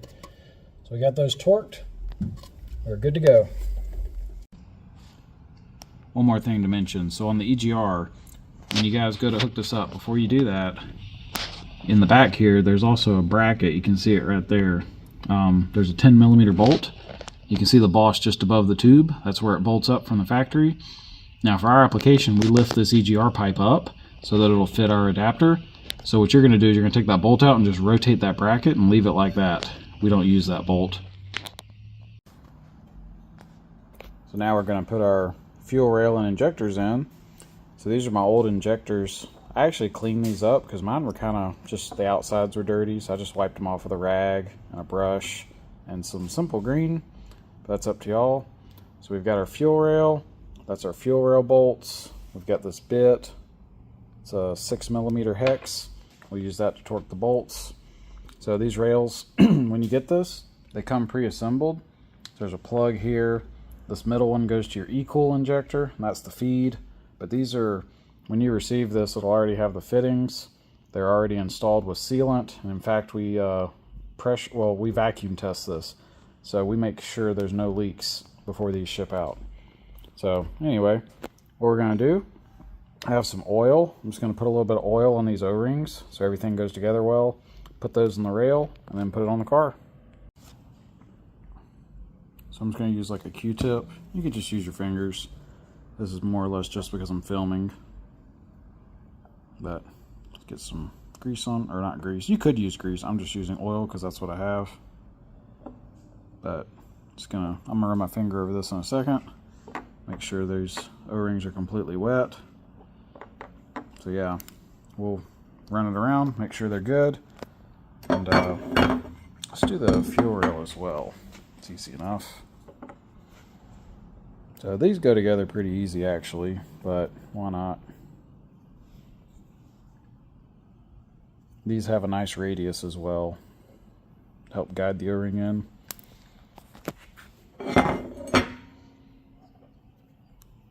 Let's see. So the rail goes like that. Hold on. So we're about to put this on. So the 4 holes where the injectors go, I've already cleaned that area. Mine was a little dirty, so cleaned it out with a Q-tip, wiped it out. And then I got my 3 spacers here. I don't offer this yet, but in the future, I'm gonna make a product for these that doesn't fall out, because I can't stand that. I always drop those things. Anyway, let's get the rail. Oh, one other thing. This wiring harness, you know, the factory like Mazda injector harness, it's still here. I just pushed it up against this so it'd be out of my way while we install the injectors. So now we're going to install the fuel rail. So the way you do this, you'll see I have the injectors. They're already clicked into the head with the electrical connectors installed. I tried doing it the other way, and the problem is you can get the injectors and the rail in, but you can't get to the connectors, or it's really difficult. And this one is, I mean, you could probably do this, but I think it's going to be easier to do it this way. So yeah, you can see we got the injectors in. This one for cylinder 3, I've got the connector rotated a little bit because we have that the block right there for the vacuum stuff. So that one's turned. The rest of them don't really matter. So yeah, let's pop that rail on there. So I'll try to show this. So funny enough, I did mess up and I have an O-ring poking out. And hopefully I can get this on camera, show you guys what that looks like. This would definitely leak fuel if I didn't catch it.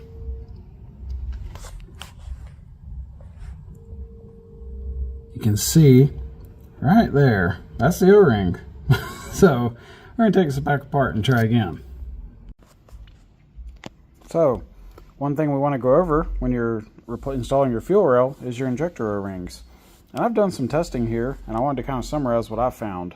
So my original injectors, these have been replaced, but these were the O-rings. And it's bad practice, but I was going to reuse them. But then I noticed this one's got like a crack. It's like, this was not leaking fuel, but it's damaged. There's mechanical damage to this O-ring. So I was like, okay, I'll change it. Luckily I had some on hand. They're kind of like a big common brand name. They're not Mazda, but they're, you know, well-known, reputable brand. So I put them on here, and when I tried to stab the rail, I noticed even doing it in just on the table that it was easy for this O-ring to like pop out of the groove. It would, you know, it would leak fuel. And if I zoom in, I'll try to show you this. Like, this thing's loose. It's not really grabbing that ID. It's like it's kind of like too big. I don't know how well that shows up. But anyway, it seems like it's a little too big. So I got these O-rings. I'm about to try those out, but I suspect they're going to work a lot better. So I'm going to show you the difference. So here's that the questionable O-ring. See if we can... Yeah, see how when I push this in, like if I get it absolutely straight, like that, it goes. But if I get it just a little bit crooked, you see what's happening? See that O-ring? If I get it crooked, it's wanting to pop out of its groove. And here it's like pretty straight, and it's still, you can see it's wanting to extrude that O-ring.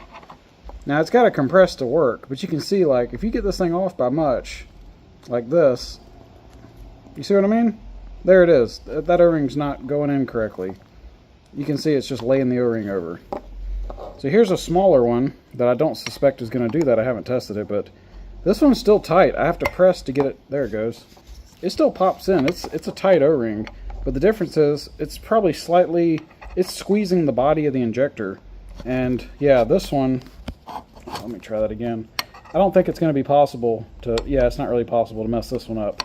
Even if I go in crooked, you can see it's still sealing. It's still in the bore. It's tight. So this is what you want. So I would caution you guys when you're installing your injectors, you know, it's a good practice to change these O-rings, but just make sure that the ones you get, they actually fit properly, because the aftermarket ones I just got, they're a little too big, and it causes an issue. Alright, so we're going to put our fuel rail in. We got those new O-rings on the injectors. Made sure that they connect to the rail without popping out. They're oiled. We lightly oiled the inside of the bore of the rail. And of course we have our spacers. So what I'm going to do, try to film this, we're going to lower this into place. And we're going to get that back one, kind of zooming in. We're going to get that one first, like that. And then we work our way to the second one. Zoom it out. And we're just kind of working our way forward. So we got the first two. We're going to get the third one. Maybe. There we go. We'll get the last one. There we go. So now we've got all four started. We're just going to lightly press and rock. And it should, there it goes. Real easy. If that's hard to do, you've probably got an O-ring problem. It should have some pressure, because the O-ring has to get squeezed so that it squeezes the bore of the fuel rail and seals. But anyway, that's just popped into place. Just taking a look. Everything looks good. Now later we'll be mindful of this. That's, you know, we're going to rotate that out of the way so it's not next to the EGR tube, because that's going to get hot. This one's already rotated so that we're away from that manifold. Yeah, we're looking good. So next, we'll install our bolts and torque it down.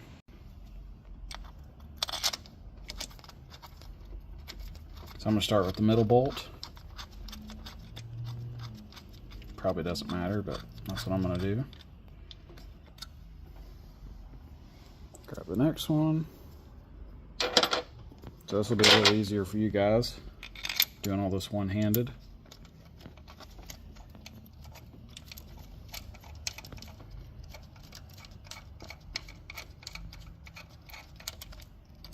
There's two. Get that third bolt.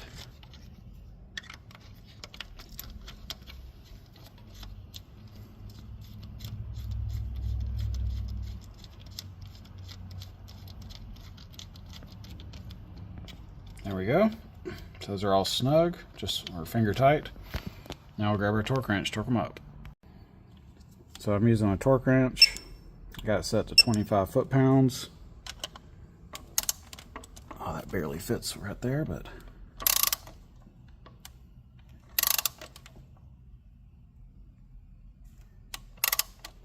Tell you what, we'll get all of them close and then we'll go back and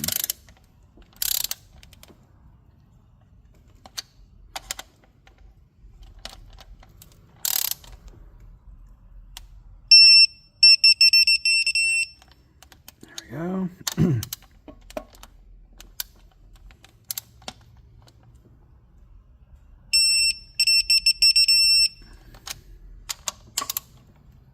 Just be careful, your TPS is right there on this back one. There we go. Fuel rail's in. And one cool thing, since these come pre-assembled, we get those angles, part of our process.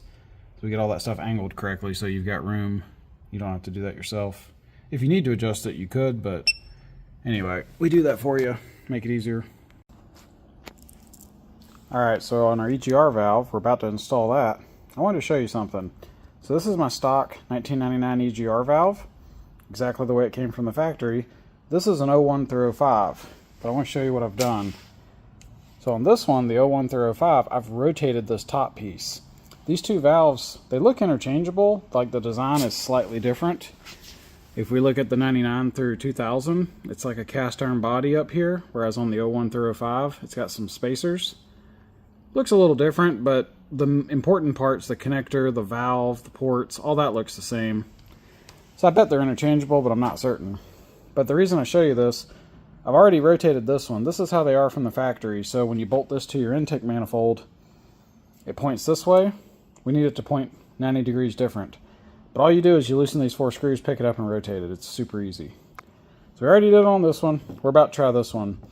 Now, when I unbolted this from my intake manifold, unfortunately, my 10th anniversary lived in a saltwater environment for 18 years, like near the saltwater. So one of these bolts broke off in the intake manifold. So I'm not optimistic that these are going to come out, but we're going to try it. If it doesn't, we'll just put this valve on. But if this works, we're going to take these 4 screws out, which is what you guys would do, and then rotate this 90 degrees. And just to show you why we're rotating it, you can see if we go to put this valve in, that puts the connector going right at the engine, so that would be a problem. And so when we rotate it 90 degrees, it'll leave the connector pointing this way, where we have plenty of space. Okay, so I just broke these loose off camera, because I needed to hold this. It's pretty much with my, I have a vise, but I'm just showing you guys how I do it. What I did was I just held this with one hand, grabbed a screwdriver with the other, and then pushed really hard the screwdriver into the slot. And I used a number 2 screwdriver, and the reason is I don't want to strip these. Now I have a vise, but not everyone's going to have a vise. But mine's rusty, and I was able to get these out by hand, just holding it with one hand and screwdriver with the other. So now, yeah, it's a little rusty. But yeah, we're going to rotate this valve 90 degrees. Let me get these screws out real quick. Okay, so we're taking out the last screw.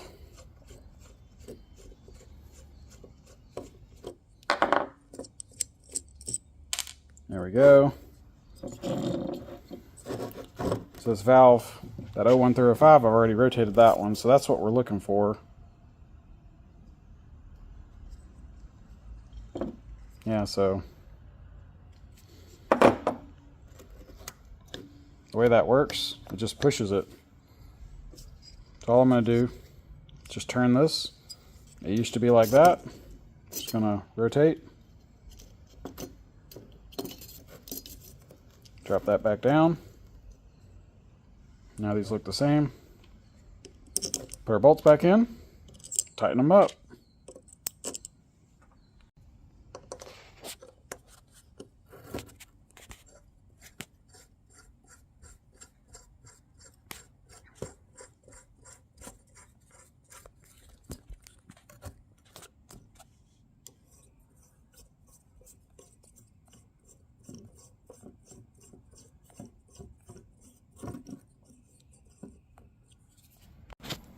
Okay, we got our screws put in, snugged them up.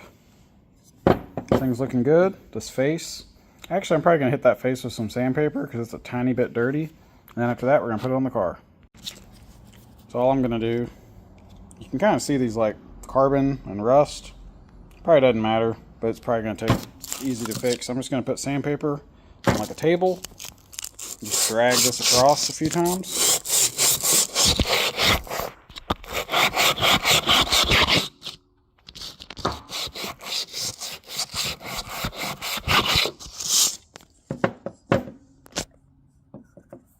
Yeah, it's smooth now. So before, focus is not great. Yeah, before where that rust is, it was kind of like poking up. It still looks rusty, but it's nice and smooth now. So we're just going to wipe that off, and we're going to bolt this up. And I do have a new gasket, and of course we're going to use the bolts included with the kit.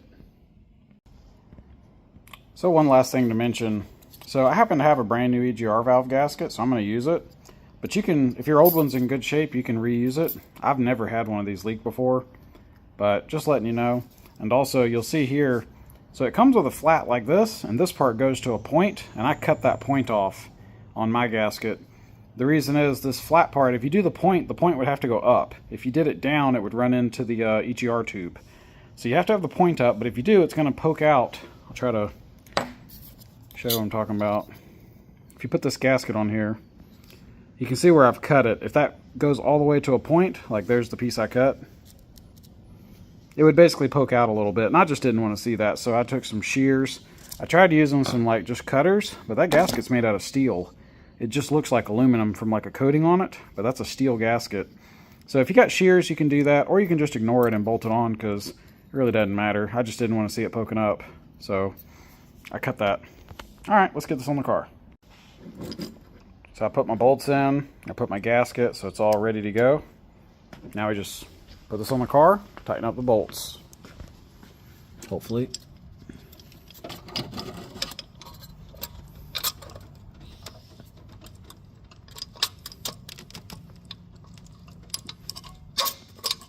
There we go.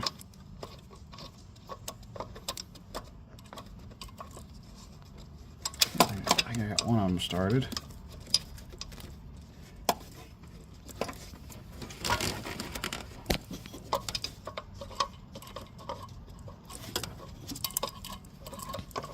And these are 12mm bolts, so you can get a socket on it, you can get a wrench on it, however you want.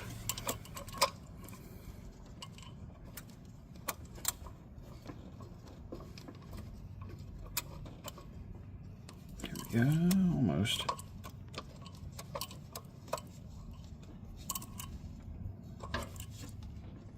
Yeah, so I'm gonna need a socket to get the rest. I got that one run up, I can get the other one run up.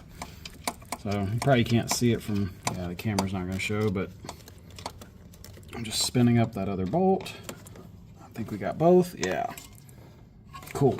That's in there. Now I'm just going to grab a wrench, tighten it up. Let's try a ratchet. Ooh. Yeah. You can get a 3/8 ratchet, but just barely. So I would say you'd want to use a 1/4 inch ratchet. Alright, so to tighten these bolts, I just checked. You can get a 3/8 ratchet, but it's tight. It's like you don't have much room to work. So a 1/4 inch ratchet is going to be a better option. To get the second one, so this wiring harness, you can see, you may have to push that and kind of hold it out of the way while you're putting this bolt in. I've still got my coil pack and all that installed, so maybe that's enough room. See if I can get this in here. There we go.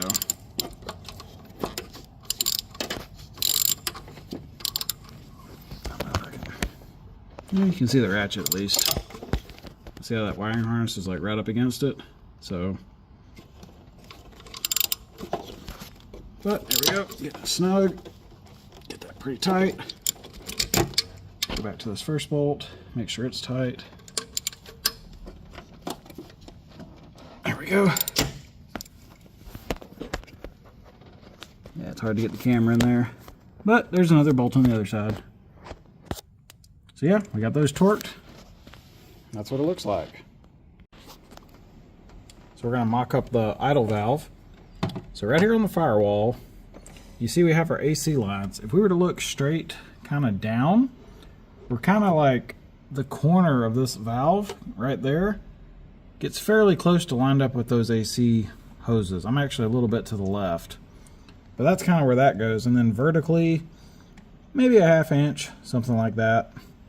Not all the way up. You can see there's a plastic thing. I dropped a little bit below that. So I did that and I put me 2 marks.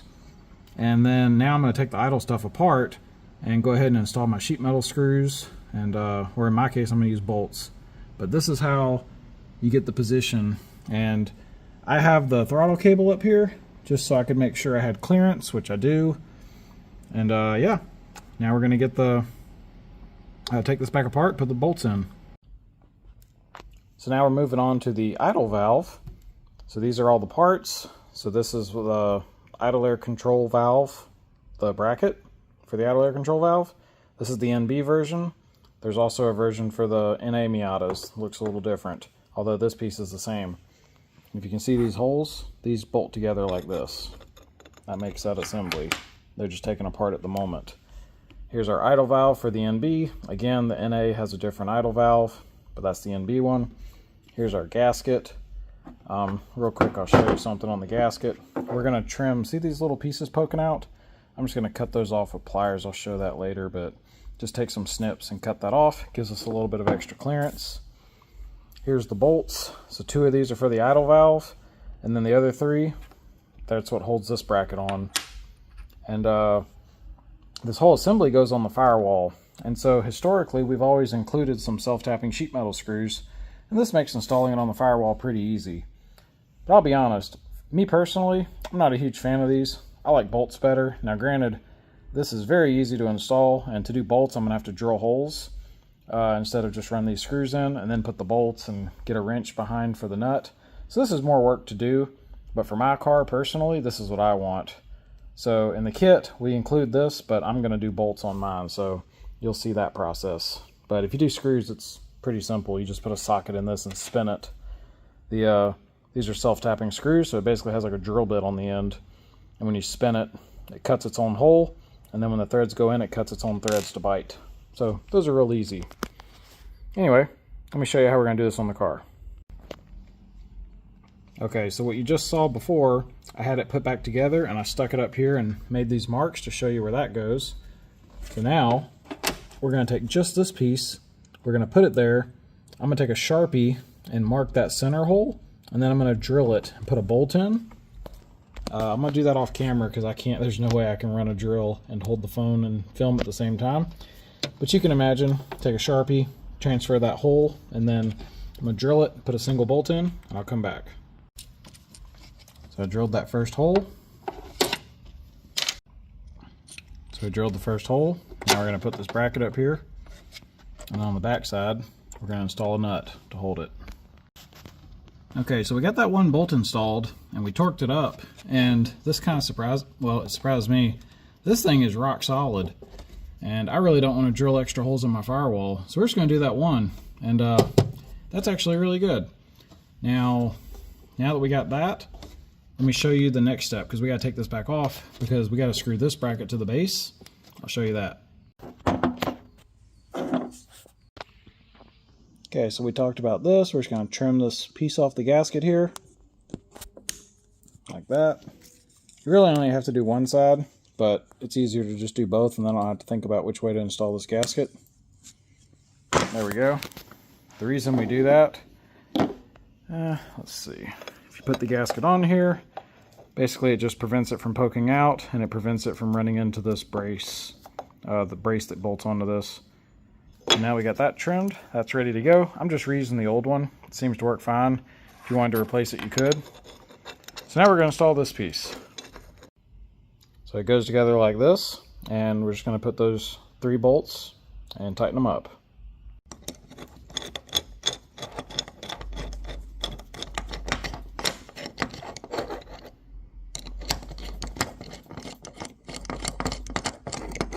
Running these up, then we'll torque them.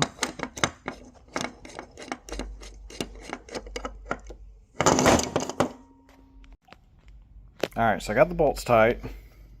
Now this is like a unit. So what we're going to do, we're going to put this on the car and bolt this in, or use the sheet metal screws. Previously I used a bolt, but if you did your screws and then took them out, now you would just run the screws back in. That'll attach this assembly to the firewall. Then the last thing we'll do, we'll set our gasket on here, we'll place our idle valve, and we'll install the bolts. Here's that assembly. We're going to put that on, like that. And now I'll put the nut on the back side and tighten it up. we got the bolt in. It's looking nice. Now we're going to install the idle valve. So you can see we can line that up. Guess we'll probably need the idle valve. Alright, here we go. Now if you do a bolt here, I used a button head because it'll fit. And if you tried to use a regular one, it would be too long. So now we just put these in.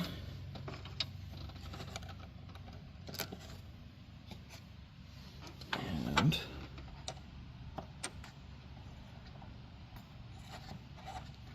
okay, we got that one started.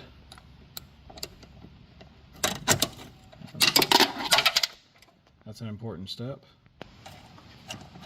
Okay. There we go. That one's run up.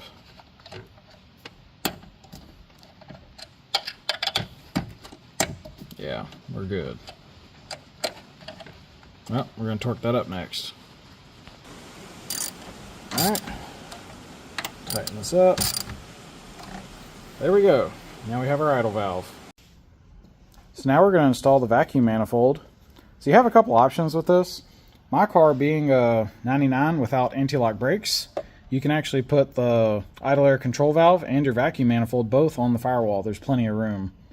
However, if you have an anti-lock brakes car, you will probably not have, you might can pull it off, but it's not easy. There's less space over here because the anti-lock brakes, the brake lines, and the assembly just takes up more room. So what I've done is to try to do my car as if I had anti-lock. So with an anti-lock car, there's a spot over here where you can get your idle valve to fit. You'll have to fine-tune yours, but say you just put the idle valve there. Since we now include a cold side cold air intake, I'm going to put my vacuum manifold right here. So on the 99, I've got plenty of room here. So let me show you. Looking here,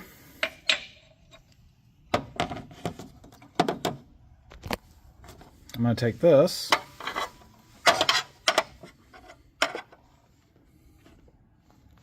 yeah, basically it's going to go, I have a mark, let me spin this around, give you guys a good view. You can see the corner right there, that's going to be the bottom. It's going to go like that. So I've already marked it. And now I'm going to take this cold air intake. It's just loose, it's just sitting here. But I'm going to go ahead and mark my two holes, drill it, put some bolts in to hold this, and then we'll have that mounted. So we just bolted this on here. Like I said, that's where we chose to put this on my car. You guys can put it there if you want, or you can put it on the firewall, or you can find another spot, because it's just vacuum hoses. It doesn't really matter as long as they're connected. You can see from the inside of the box, just a couple of bolts and nuts, no big deal. But yeah, I like that. I like the place of that. Kind of out of the way. Clears the tensioner, clears that AC switch. And I believe that these are some of the vacuum hoses that need to go here. So that's convenient. So yeah, I think it's a good spot. And plus these hoses can kind of run out of the way, so they're not as prominent. It kind of cleans this up in my opinion. So next we're going to install our cold side cold air intake on our 99 through 05 Miata. So here's the, if you take your cold side cold air intake kit, it comes in its own box. And here I've taken everything out and laid it out on the table. In your box, everything's labeled so you know what each piece is, at least like bolts and hose clamp sizes and things like that. But here's all the parts. Here's the instructions as well. Hopefully by the time you see this, they're on the website, but if not, we do have these available. So we're going to run through this. Basically, you start with the AC line because you have to bend that for clearance. It just pushes it over a little bit. And then we're going to run through this, put all these parts on, get this thing on the car. So I've already done a little bit, but we'll go through the instructions and talk about it. So this is showing the AC line, so you can see from the factory right here. Let me try to zoom this in. Right there from the factory, there's a plastic clip that holds that AC line. What I've done is I took that plastic clip off and I put a zip tie to pull it closer to the car. And then this, all I did was just take like that and push and bend this towards the chassis. You can see when you look at it from this view, before your line would basically be like straight, and instead it's bent over like that. That just gives extra room because we have a cold air, like all our piping is going through this area, so that gives you some extra space. So another thing of note from the factory, let's see if I can pull this. This wire, yeah, you can see my paint. That's where this used to be. So that wire used to sit like that, and all we do is just kind of push it, like under the headlight area. Gives us some extra room as well. The factory hose, normally this goes to your reservoir, just comes down like that and hooks up. We've disconnected that for now. Once we get our cold air intake installed, we'll hook that back up. Okay, so you should already have your stock intake out of the way if you've installed the Supercharger. But yeah, you take that stock air box off. Once you get your stock air box off, your mass airflow sensor, it's just held in by 2 bolts. So you'll unbolt that. Your air temp sensor, this just presses in. So you just pull it out of the stock air box. And there's a rubber grommet on the stock air box as well. So all you do is you just press that rubber grommet into the hole and then pop the stock temp sensor in to the grommet. So that gives, that's your bracket for both of these. Also on our intake, I've put the vacuum manifold bolted to the cold side cold air intake right there. That's optional, but we've done that in our case. So we're going to do a test fitment.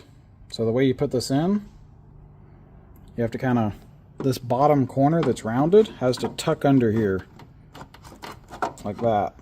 And then it rolls. Let's see if it shows up. Yeah, that corner tucks, and then this rolls into place. There's a notch for this wire, so you may end up hitting it like that. So if you pull the intake this way, you can, once it gets into position, let's see if that can show up. Yeah, once this is in position, it'll have clearance. There's a cutout for that as well. So we're just making sure this fits. Ours does. And next we're actually going to remove this, and we're going to put all the spacers in. So you can kind of see with it in position. Move that wire out of the way. There's one of the bolt holes. There's a couple over here. There's another one in the back. Yeah, right there. And then lastly, there's one right here. So we're going to put our bolts in. So we're about to put the spacers in. So you can see we got 10 of these. We got 5 bolts. So you just take these and stack them up. 2 like this. And we'll put 2 of these where every hole is. Here's what that looks like with the spacers. You can see just 2 washers in each spot. So we're going to install our cold air intake. So we've got our washers in place. Now you got to be careful not to bump all the washers. It's a little tedious.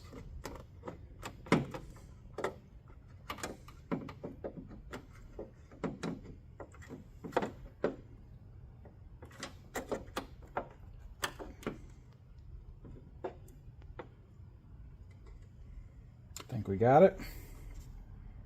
So it's in position. Now we're going to grab our bolts. We're going to put bolts in. These are the bolts we're using. Just 10mm bolts, flange head. Let's get those in. So we're going to put these bolts in. So we'll start with this one over here.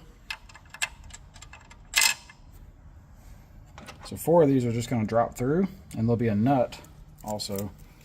I have a smartwatch. I'm going to take that off because I have big arms and hands, and I keep bumping into everything. So this bolt, I know you can't see nothing but the top of my hand probably. Whoops. Let's see if I can do it this way.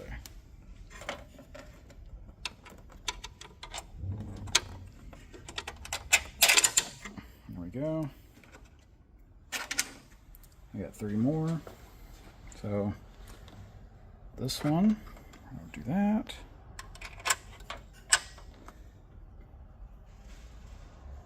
This one. And then the last one is back here. That one's threaded, like the car actually has a thread. So for that last bolt, you can do it, but I keep dropping it, so I'm just going to put a little bit of tape like this so that bolt will quit falling. Now we'll put that in there. Yeah.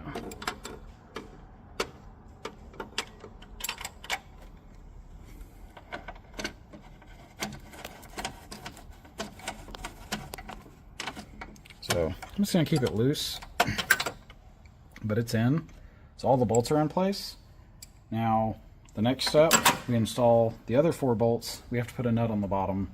So we're going to install those nuts on the bottom, get everything like loosely in place, then we'll torque everything. These are the nuts we're going to install, and these are 10mm as well.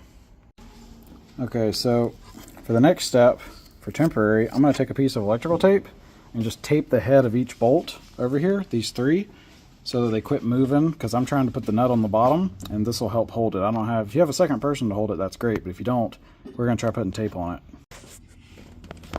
Okay, so you can see I just took some electrical tape, just taped the head of all 3 bolts. Now we're going to go from the bottom. Hopefully we can get those nuts installed and torqued without any issues. Okay, so now we're going to install these, and since we taped them, hopefully they'll be still. Hopefully. Now it's just electrical tape, so it's not super strong, but just lightly pushing. Yeah, it's way better than before. Awesome. Let's hope the others go that smooth.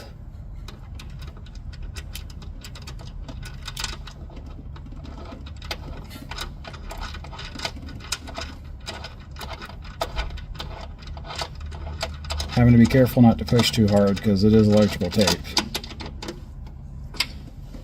Looks like I can probably torque them from down here too, because I can feel like when the nut pulls the bolt in, it gets like tight on the other side. So I can probably go ahead and torque these from down here. So I'm gonna get my ratchet.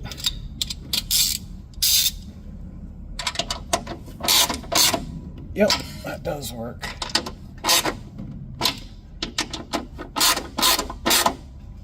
There we go. So we got those torqued. Now we just got to get the last 2 tightened. So now we're going to do this last one, which I suppose we should put the nut on the bottom of it. That will make it tighten up a lot better.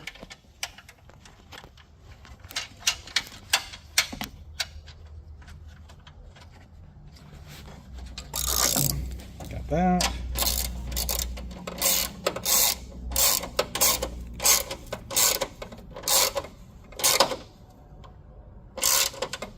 There it goes. So we got that. I'm gonna peel that tape we used earlier. Now we got the bolt boxed in, the box bolted in. So the next step is to get your mass airflow and air temp sensor wires into the air box.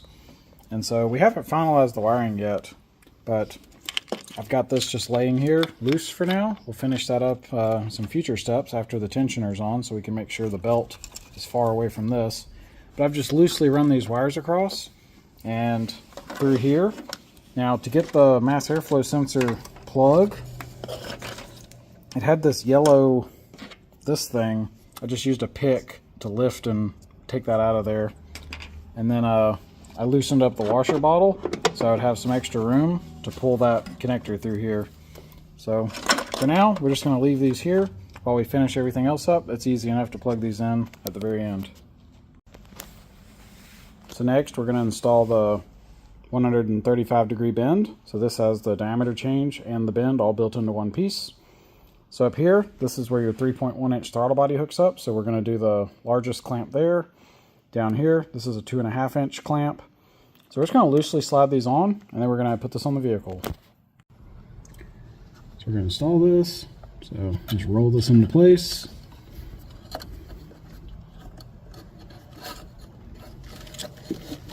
So the way I do this, I get the bottom first, and then this top, you can just kind of roll it like this. And that gets it started. You can pull it up all the way,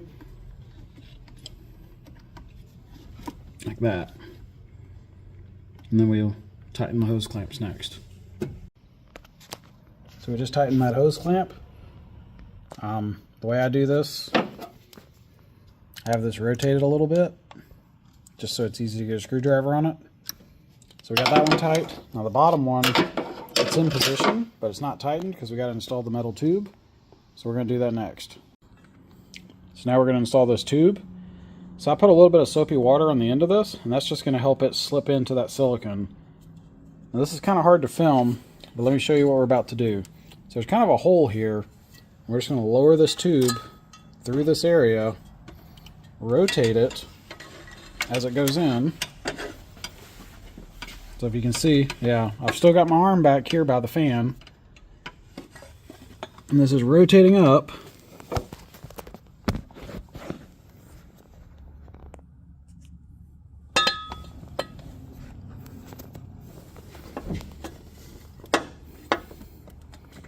And there's the silicone. Let's see if I can get the camera to show you that. Yeah, right there.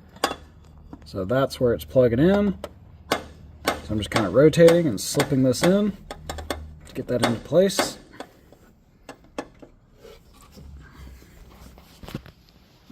Check and just see, because these have a bead, so you can kind of feel.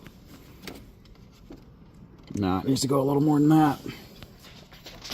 So same as before, I'm just going to hold this.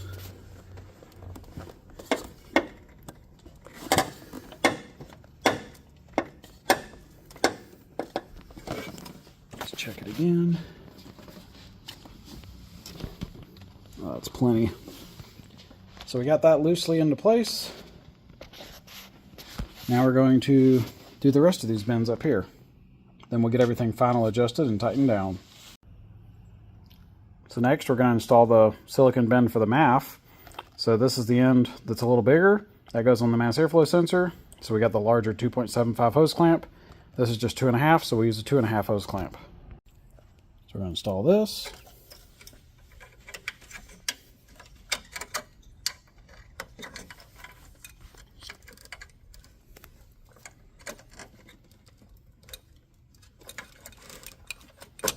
There it goes. Rotate this down.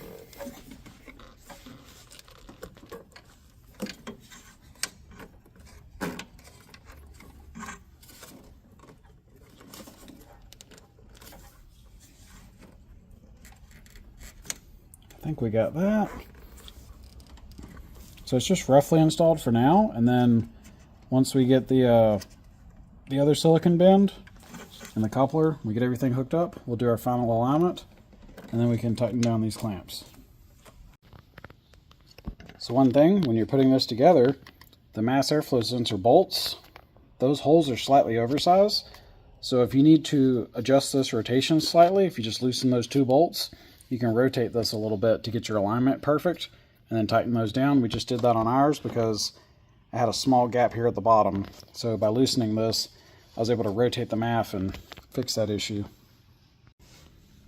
Okay, so I went ahead and tightened that hose clamp just to hold this in place, but I got the alignment pretty good. So essentially this silicone is like, see if I can get that to look. It's really close to the fan, but it's not touching. And then it's close over there as well. So we're just getting that best we can. Now we're going to put in the last silicone bend. So here's that lower bend. So it's 2.5 on both ends. So we'll use 2 of those 2.5-inch hose clamps. And our coupler is going to go here. So you'll see this has like a short leg and a long leg. The short leg goes like this. And so we're going to put our coupler in, and then we're going to put this on the car. So one thing I'm going to do, I'm going to put a little bit of soapy water on these. I have some spray, and that'll help everything just slip together easier. So we're going to fish this one in.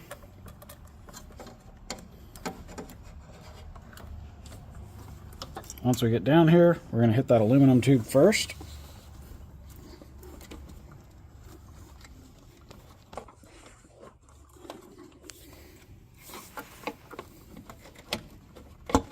There it goes.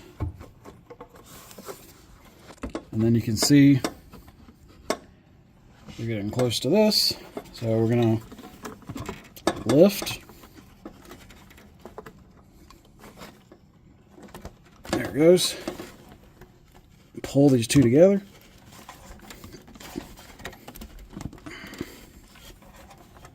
There we go. So that's what that looks like. So we've got our silicone on. Now we're basically going to do our fine adjustment. So we want to make sure, you know, we're not bumping into anything, because everything's loose. You can still move stuff. I mean, these are silicone. Like, this stuff will flex. So we're just going to twist and move, get our alignment and fitment the best we can so that we're not bumping into things like our alternator or anything else. So we'll do that, and then we'll snug all these hose clamps up. So this is the view from under the car, and I wanted to show you guys. So we zoom up here. This is where that 3-inch to 2.5-inch transition 135-degree bend is. I ended up rotating this a little bit on my car. So for your alternator clearance, there's a fitting up here. You can see it right there. That's our fresh air source from after the mass airflow sensor, and it was kind of close to the alternator. So all I did was I went up there and loosened the large hose clamp and rotated this silicone a bit. It's hard to, from filming under the car, it's hard to show. But I just rotated it a bit, and it swung this whole pipe away from the alternator. So just to kind of give you an example, I'm just going to push it to show like it was close. Now you can see there's a big gap. I can reach my hand in here.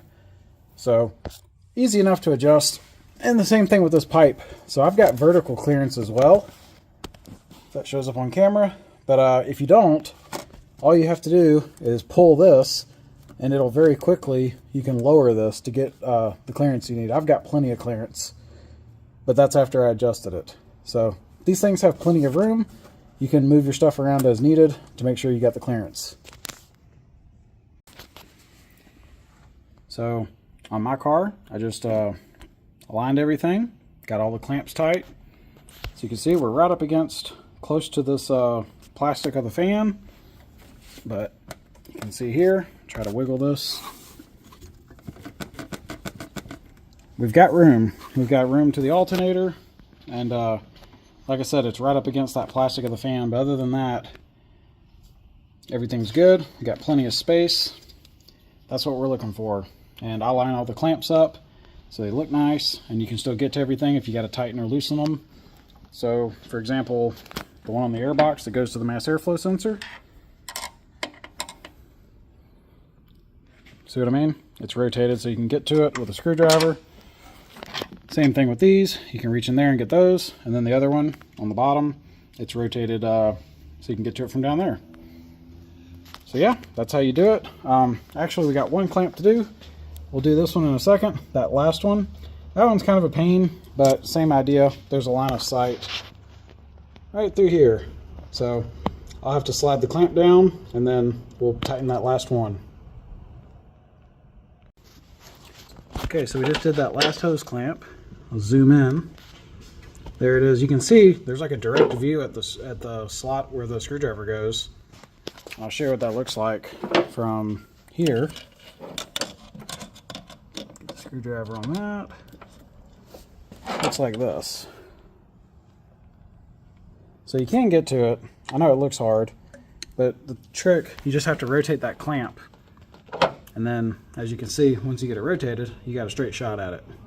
So just make sure you do that, and you'll be okay. So now we're going to hook our wires up. So that factory auxiliary AC fan, I just run the wire in front of this, plug it in, just how it is from the factory. Then we've got this wire that we ran into our air box. This does the air temperature sensor, which is down here. Let's see if we can plug that in. Maybe.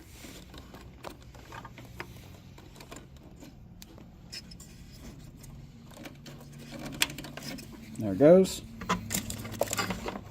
Then, yeah, here's the mass airflow sensor wire.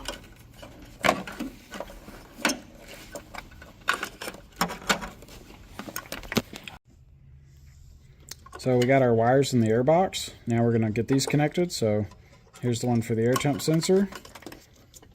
We're going to get that plugged in. And it should click when it goes in all the way. There it goes. I'm just going to leave that wire kind of where it's at, just by the floor area. Here's our mass airflow sensor wire. We'll get that plugged in.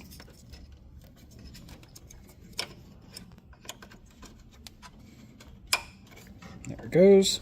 And these run, you can see I've kind of got these pushed down out of the way because we got our air filter that goes here, so keep this space open so we can get that connected. So the next step is to connect your coolant hose up. So we'll include a new one of these in the kit, but in this video I'm reusing the old one, and I've just added a little extension here so that it would reach because I'm out of this hose. But you guys will receive a new piece, so you'll just run that and connect it up like normal. Next step, we're going to put the air filter on. So we start with this MAF adapter. So this is a 3D printed piece. It's made out of nylon with a glass reinforcement. These are good to 180°C, so it's going to hold up to the heat. These are very strong. And when you put this on, you may see a small gap, but as soon as you put your hose clamps on, this will pinch up and seal. So we'll show you the air filter next. So now we're going to put the air filter on. So this is a tight fit. When you go to put it in, you're going to be like bumping into this, and your headlight right here, it's going to be touching this. We put the absolute biggest filter we could get on the car, and we spec'd one large enough that you've got some headroom for flow. So if you guys do pulley upgrades or anything like that in the future, you won't have to change this. But it's tight packaging. So you can see that goes like that. You have to slip this down to get it started over the MAF. And then you got to get it over this adapter, which is also a tight fit because we want that to be like a nice seal. I think we got it started. There it goes. Let me rotate this clamp some. Also, your hose clamp is going to need to be about as loose as it'll go, so that when that expands, it still goes together. Yeah, so basically you're kind of pushing this. Rotate that clamp some more. You basically have to like push this to get it seated up against the mass airflow sensor. And then once you're happy with it, grab a screwdriver.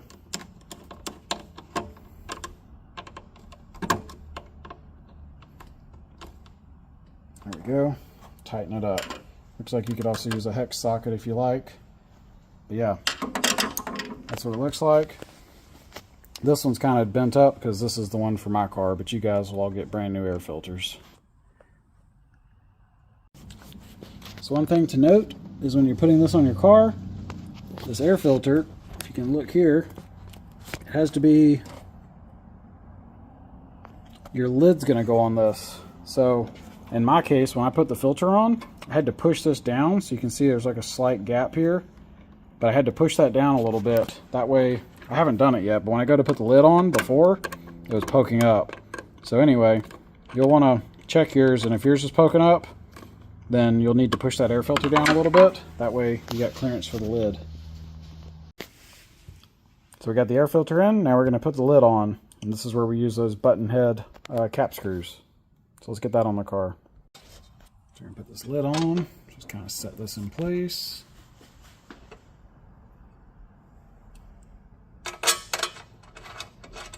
So you want to get all your bolts started first before you tighten anything.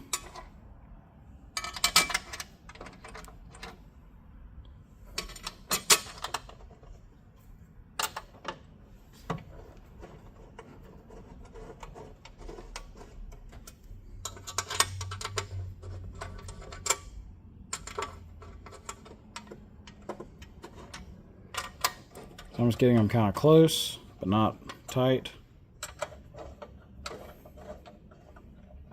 So what I'm going to do, and what I recommend you guys do, this lid can move slightly, so I want to line it up. If you look at it from this angle, this seam here, if you push, it'll line up. See what I mean? So we're just trying to like make it aesthetically look good before we tighten those bolts. So I'll kind of push that into place, and then I'll tighten up my bolts. Push that.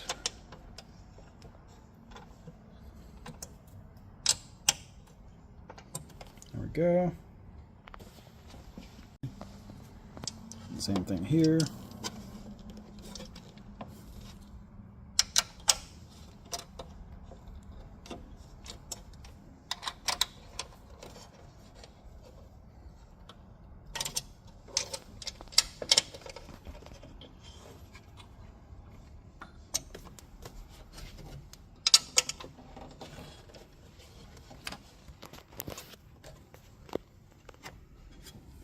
That's pretty good. That could be out a little more. I'll probably be taking this off in 10 minutes, but there we go. That's pretty good. And here's the final product for your cold air intake.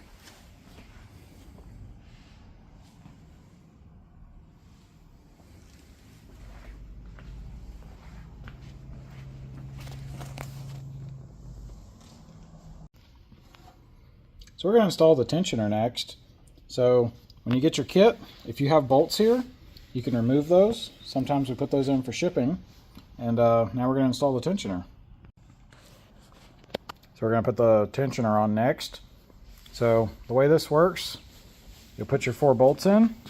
3 of them are shorter than the other. So the longest bolt is this bolt. So when it's on the car, it's this one on the top left. That one's a little bit longer than the others. So you can see here, I've already got my spacers in place. We're going to put blue Loctite on all these threads, then we'll get it on the car and torque it up.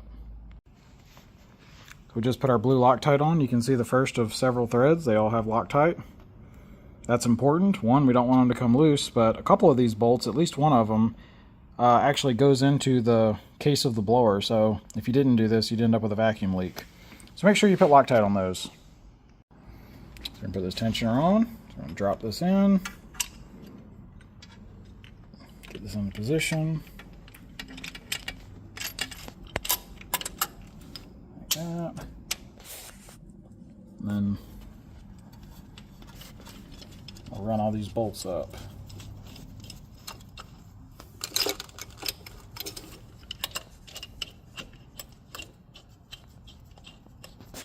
So I'm spinning some of these with my fingers, but depending on yours, you may have to get a wrench or a socket. But yeah, that one's getting snug. So yeah, we'll get a ratchet and run these in. So now we're going to run the bolts in the rest of the way.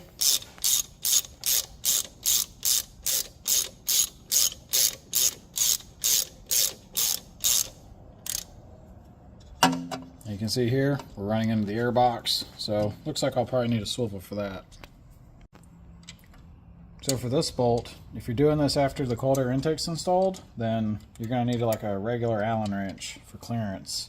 I have a bit, like a hex bit, that goes in a ratchet, but it would foul the intake box. So in this case, having to use a regular old Allen wrench to run this bolt in. So we're fixing to put the tensioner on. This is pretty straightforward. It's just a bolt and a nut. The bolt goes right through the front. We'll load this onto the tensioner bracket, and then we'll put the nut on the back side. One thing to note, there's a big pin on the back of this. So when we go to put this on the car, you'll see, but that's going to connect to our bracket.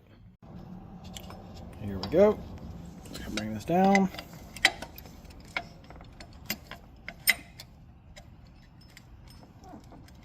There it goes. That pin clicks in. Push our bolt up.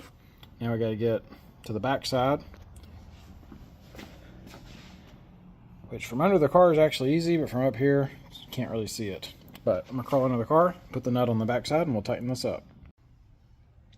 So we put the nut on the back, and we tighten this sucker up, got it torqued real well. Now let's get the belt on. Okay, so to put the belt on, you're going to have to, you have to swing the tensioner to loosen it so that you have room to get the belt on. Now you can use a ratchet like that, but the problem with a ratchet, it works, but the handle's short. So we include this special tool that's very low profile. You can see it's like thin, so it gets in there. It has a really long handle, and this just makes it a lot easier. I'll show you how to do that right now. So on your tensioner, right there's a square. That's a hex, a 3/8 hex. And this tool pops in like that.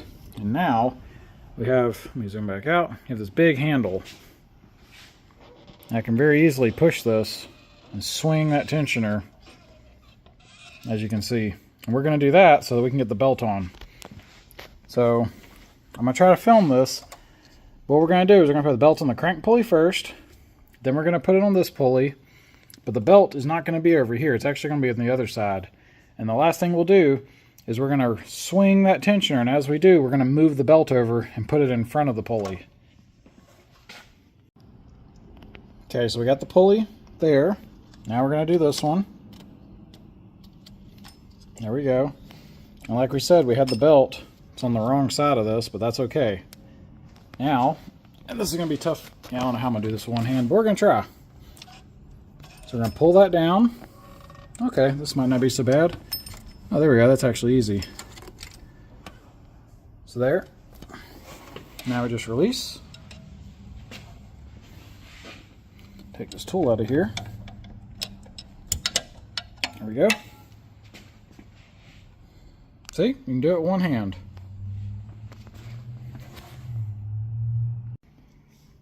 Okay, so these little clips here, these come off. This is for the, let me show you.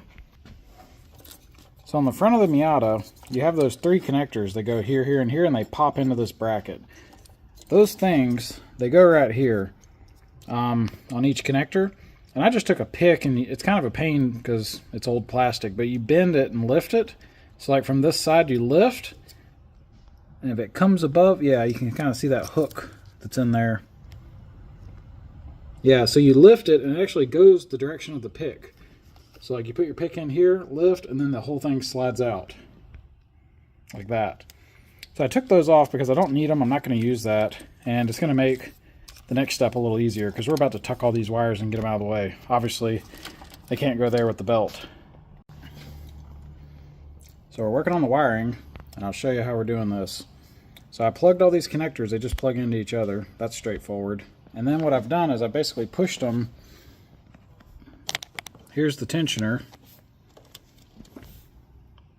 So they're kind of like behind the tensioner, above the alternator. If you can see that. And what I'm going to do is I'm fixing to grab some zip ties and just start tying like this spot to this spot. And then down here by this alternator bracket, I'm going to put a couple zip ties there. And the goal is I want to keep that. This has a good view. See how far away those wires are from the belt? That's basically the goal. I want them as far away from the belt as possible so that there's no risk of those ever contacting and damaging it. As you can see here, there's a huge gap, a few inches. And that's the goal. We're just trying to get the wires well away from belts and things like that. So you'll see here, I routed these behind that bracket as well. And yeah, let's get some zip ties on it. Okay, so to show you how I did the wiring, I only used 2 zip ties so far, but I took up here where those 2 harnesses kind of meet, and I just put 1 zip tie around all the wires to just support everything. And these 3, I just kind of pushed them here until they all fit, and then I put another zip tie that goes through that lower alternator where that groove is. Kind of zoom in. It's looped through that and just cinches it all down there so it can't go anywhere. Now to do that, so you guys know, I'll try to show you. The way I did it was, I stuck a zip tie through here until I could see it through the sorry you couldn't see that, through the gap in the bracket. And then what I did, I just took a pick and grabbed it and pulled the zip tie out like that. So that's how I did that. But yeah, so far, it actually looks pretty nice. They're compact. This is well out of the way. It's not really... it looks like I could use a zip tie here. So let me put one more right there. But other than that, it actually looks pretty good. So we just added a 3rd zip tie right here. So now we've got the alternator, we've got this one, and this one at the top that ties it all together. And now, it looks really solid. So here's a view of that wiring after we zip tied those wires. You can see here, got lots of room between that belt and the cables. So that's great. One thing you will notice, so we pinned this hose to this bracket earlier and we're good there, but you can tell with the belt on, that's about to touch. So what we're gonna do, just gonna loosen this here. You can see this long length. We're gonna cut it shorter, which if I lift this up, basically simulating it being shorter, that should pull that hose away from the belt. So let's give that a shot. Here's what we did. We took that hose and we cut 1 1/4 inches off of it. When we put it back on there, you can see now it's a lot tighter. And then the second thing we did right here on this bracket, I put an extra zip tie. As you can see, we've now got at least a couple fingers of space between that hose and the belt. And we're still plenty clear of the water pump belt as well. So that's looking nice. Alright, so this plastic piece, this clips on this piece of metal right here, but you can see it's a little far forward because we've moved our harness. And if I try to pull it back, it pulls on this. So we're going to move this back. And the way you do that, I don't know if I can do this with one hand, You put a screwdriver like a flathead and you just lift up. Try to do this one. Almost. There it goes. Hopefully I got that on camera. So you put that in, you twist, and it pops open. And now we're just going to slide this back a little so that it's still got the mount and it's being held, but it gives us a little extra slack. So here's that area. So I've pulled back the electrical tape in that section. I'm going to pull this up the best I can. Like that. And there we go. Now it's clicked into position, and that gives us that extra slack we need up here, so we're not pulling on that wire too much. Alright, so for your throttle position sensor, that wire, we pulled it back, so it's actually got plenty of length. So what I've done is I've plugged it into the sensor, and then I've just tucked the excess. You can see it kind of bouncing under here. But what I am going to do is right here, where it hooks to the sensor, we're going to put a zip tie. And the reason is there's an EGR tube, and we don't want that wire, maybe if you hit a bump or something, it ever falls down, you know, this all gets hot. So we'll put a zip tie there just to support it. And here's what that looks like. As you can see, we've got that wire zip tied. So for the idle valve, we have the wire running around, and it's in this group. It's this one right here. So what I'm going to do, because we have an EGR valve right there, there's like 3 wires here in total. We're just going to zip tie, because this one's anchored to that factory mount, but these 2 down here are loose. So we're just going to put a zip tie to catch and pull that up to this bundle, and it's going to keep them away from the EGR valve and the manifold, so we don't have to worry about that. There's that zip tie. Now we've got all those cables well supported and away from the hot EGR valve and those parts. So this plug, this is the one for the factory VIX on the 99 to 2000. This is not used, so we're just going to tuck it down here out of the way. So next we're going to connect these grounds. Pretty easy. Just put them to this bolt. Now in my case, I'm going to wrap these with some black electrical tape before I do that, just to clean it up a bit, but that's not required. Here you can see we taped up those 2 wires, which is optional, but I did it for the aesthetics, and we installed it to that valve cover bolt. Those are super important. Those are your ECU grounds. Those got to be hooked up. Okay, so that wraps up the electrical. Now we're going to start on the fuel. So for the 99 through 05, we got to hook our fuel rail up. So right here, this is the factory hard line, and we're going to run we have a fitting for this, and then we're going to run a hose and connect it to the rail. So here's our hose. This is a fuel injection hose, J30R9. This is Continental, name brand stuff, and comes with the kit. This is our fitting, so this is going to go from the factory push to connect to a barb that'll go on this line. So let's get that put on the car. So this is where that one hose is going to hook up. So I'm going to take this fuel hose and just feed it through here. Now I'm going to get under the car and loop it to this area. So as you can see, we've got that hose now running across. So we're going to hook this up to the rail, and then we'll hook this one up. We got that installed. So these spring clips, just make sure you get that on there tight. Give it a good pull, just make sure it's solid. This one feels real good. Now we're going to do the supply. So we push that on, we got our clamp installed. We also gave this a pull. Make sure that's good and firm. Now we're going to click that on. There it is. So when you do this, I just installed mine, but you'll push and push, and you'll feel some resistance, but if you keep going, eventually you'll hear an audible click, and then if you lift up, it won't go anywhere. Like, if I lift, it catches. There's a special tool you have to get under this, which is what you would have used. It comes in the kit, but it's what you use to remove the factory one. Once it's locked in there, it's good to go. You need the tool to get it out. So now we're going to do the E-Cool. This one's straightforward. This hose comes off and just loops to there. So one thing to note, these fuel lines, they come on a spool, so they naturally have like a curve to them. And since this makes a curve, it helps to use the tube in the direction of the curve, you know, versus if you tried to do it a different way, you'd be fighting it. So just a small tip. As you can see here, I get the clamp in position first. So I guess I'll show you. Then you put this on, make sure it's all the way. And then lastly, I'll grab the pliers, I'll remove this clamp up. So this was longer a second ago, and what I did was I just kind of laid it here until I got that length, you know, where it looks right. That looks pretty good. We cut it. Now we'll put our hose clamp on up here, push this on the barb, and then move our clamp into spot. There we go. So we just did our last one. Now this sucker's installed. We're good to go. So let's start on the vacuum hoses. So we're going to start right here. So these are the factory ones. So we've got our manifold on our air box, and funny enough, these two hoses are both going right here. So that's super convenient because you can see they're almost touching from the factory. So what I've done, this part here, we're going to hook a small piece of hose so that we can connect to that.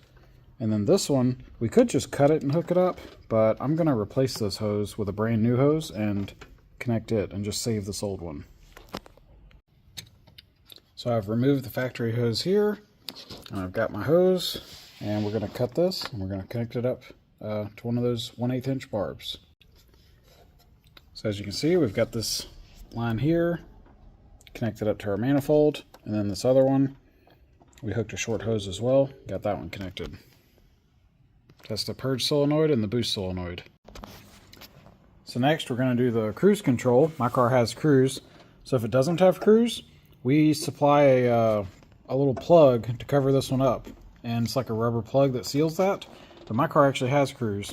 So I'm going to run that vacuum hose. There's a couple ways to do this. Here's the factory one. That is the cruise hose right here. So you could extend this and run it over there. This runs right across the, right here, across the motor and over there, and I just think it's ugly. So I'm going to route it like this, and then between here, through the air box, and then wrap back and hook there. And I'm doing that because it's basically going to hide the vacuum hose. I think it'll just look a little bit nicer because otherwise it's like strung across right there. So that's how I'm going to do mine. So we just ran the cruise control vacuum hose like we talked about. So I looped it under the air box. This is it right here. I shot it between this gap. So I just tucked it in there. This comes across. And where the headlight wires are, I just routed it kind of under all that. You can see it coming out right here. And it just goes up. Press it into this spot that holds it, and then hook it up to the barb. So that's the cruise control vacuum hose. So the next vacuum hose we're going to do is the bypass actuator. So we're going to run this one. It's a 7/32 hose, and we just go from there to the last port, right, or to that port right there, this one on the top. So next we're going to run the hose that goes to the brake booster. So that's this one right here. And you can see I just ran it along, and looped it up. We hooked it to that hard line, and that hard line reaches over to the brake booster. So we're hooking up some more vacuum hoses. So this brass fitting that comes off the manifold on the throttle body adapter, right there, we've got that hose, and we're just going to loop it there under the supercharger. And then here's another one that also goes under the supercharger. This one hooks to our PCV valve. And underneath the blower, these two hoses are going to tee together using a 3/8 brass T, and then that single hose is going to connect right here to our manifold. So here's those two vacuum hoses. So I just stuck that T-fitting on here. Now I'm going to grab another hose, push it on here, and then basically just push this up and run that hose and connect it to our manifold. So now we're going to run the hose that goes from this breather, and our plan is to kind of put it like here, here, and then shoot through right there. So I've pushed some like a foot or two under here. Now I'm going to climb under the car, and I've made this piece, and we're going to hook this to the vent on our cold air intake tube, and then this one is going to hook to this hose. Okay, so here's that hose we pushed under here. It's just laying here. And you can see our fitting on our cold air intake tube. So we're going to install that T-fitting next, and then we'll hook our hose to this. So there's that T-fitting. So we've got our hose hooked up to our cold air tube, and then one goes up to the valve cover, and that other one's following our pipe. It's going to go to our idle valve. So here's the hose that goes to the valve cover. So I just tucked it behind this plate, across our thermostat thing. It's laying on this steel bracket, which has a couple holes, so we're going to zip tie it right there. And then we'll bend it up and connect it to the valve cover. So I cut this and we're about to hook it up to the valve cover. But one thing we got to do, the kit includes this restrictor. It's just a piece of metal with a hole drilled in it. We're going to put this in here and then push it in with like a screwdriver, which I already got it started with my finger. I'm going to grab a screwdriver, push this in a couple inches, then we'll hook it up. This just restricts how much fresh air comes out of here, which is good so you don't get too much going through your PCV and a lot of oil going in your supercharger. So there we go, we got our restrictor put in place, kind of straightened it out kind of like this. Just make sure it's more or less in there. And in my case, you can see it's far enough that I can get this hose all the way without it running into the restrictor. So now we'll hook this one up.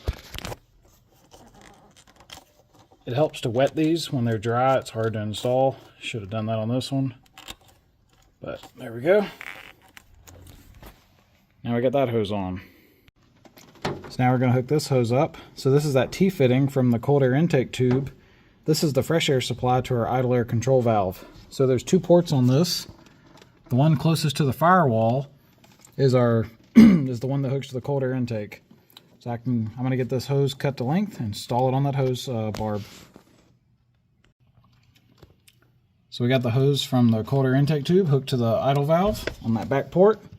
Now we're going to do this one. This one's easy. It just goes right there, right near the throttle body. There's a port there. Camera's having a hard time, but I promise there's a port there, and that's where we're going to hook it up. So we're going to install the throttle cable. So you put this part, that barrel goes in there, wrap the cable around through the pulley, and then this rubber grommet has to slide into this slot here. And so you're going to be running into that, but only while you're installing it. There it goes. And then you'll have to adjust this. So it should land roughly in the middle of the range, but you want to make sure this needs to have a little bit of slack in it. So you're not just like constantly holding the throttle open. And when you floor the pedal, you don't want this to like max out the range. It can be close, but you don't want it to max it out, because then it just puts a lot of stress on the bracket and the cable and things like that. This one, it's got some play in it. That's probably fine. I'm going to check and make sure it opens most of the way, but not all the way, just like almost. And then we'll lock, just take 2 wrenches and lock those together. Oh, and it's probably obvious, but last step. Click that back in there, and then you can kind of push this cable until this looks right. It should look kind of like that, basically how it would look from the factory, more or less. Now we're installing spark plugs. So this is pretty easy. I just took these out of the box. We're going to take these spark plug wires off, remove the old plugs, put the new ones in. So we just put the new spark plugs in, got those tightened up, hooked our wires back up. Make sure when you do this that you put your wires back in the right spot. That's super important. I took a picture of my car and then used the picture to make sure I put them all in the right spot. So at this point we're going to crank it up and see if she runs and check for fuel leaks and things like that. So you could just hit the starter, but what I did, that diagnostics connector on the NB, if you jumper the ground and fuel pump, I think, it turns the fuel pump on. So I did that for a few seconds. That way I could basically pump some fuel in here and then kind of look around, see if I see any leaks, which I don't see any. So it looks good. Now we're going to go crank it up. Well, hopefully crank it. Well, hit the key, see what happens. Well, that was uneventful.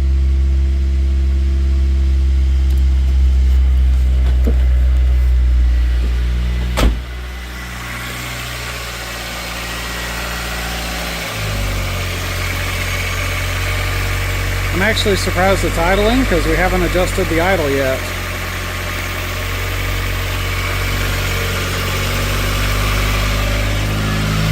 Don't see any puddles. It's a good sign.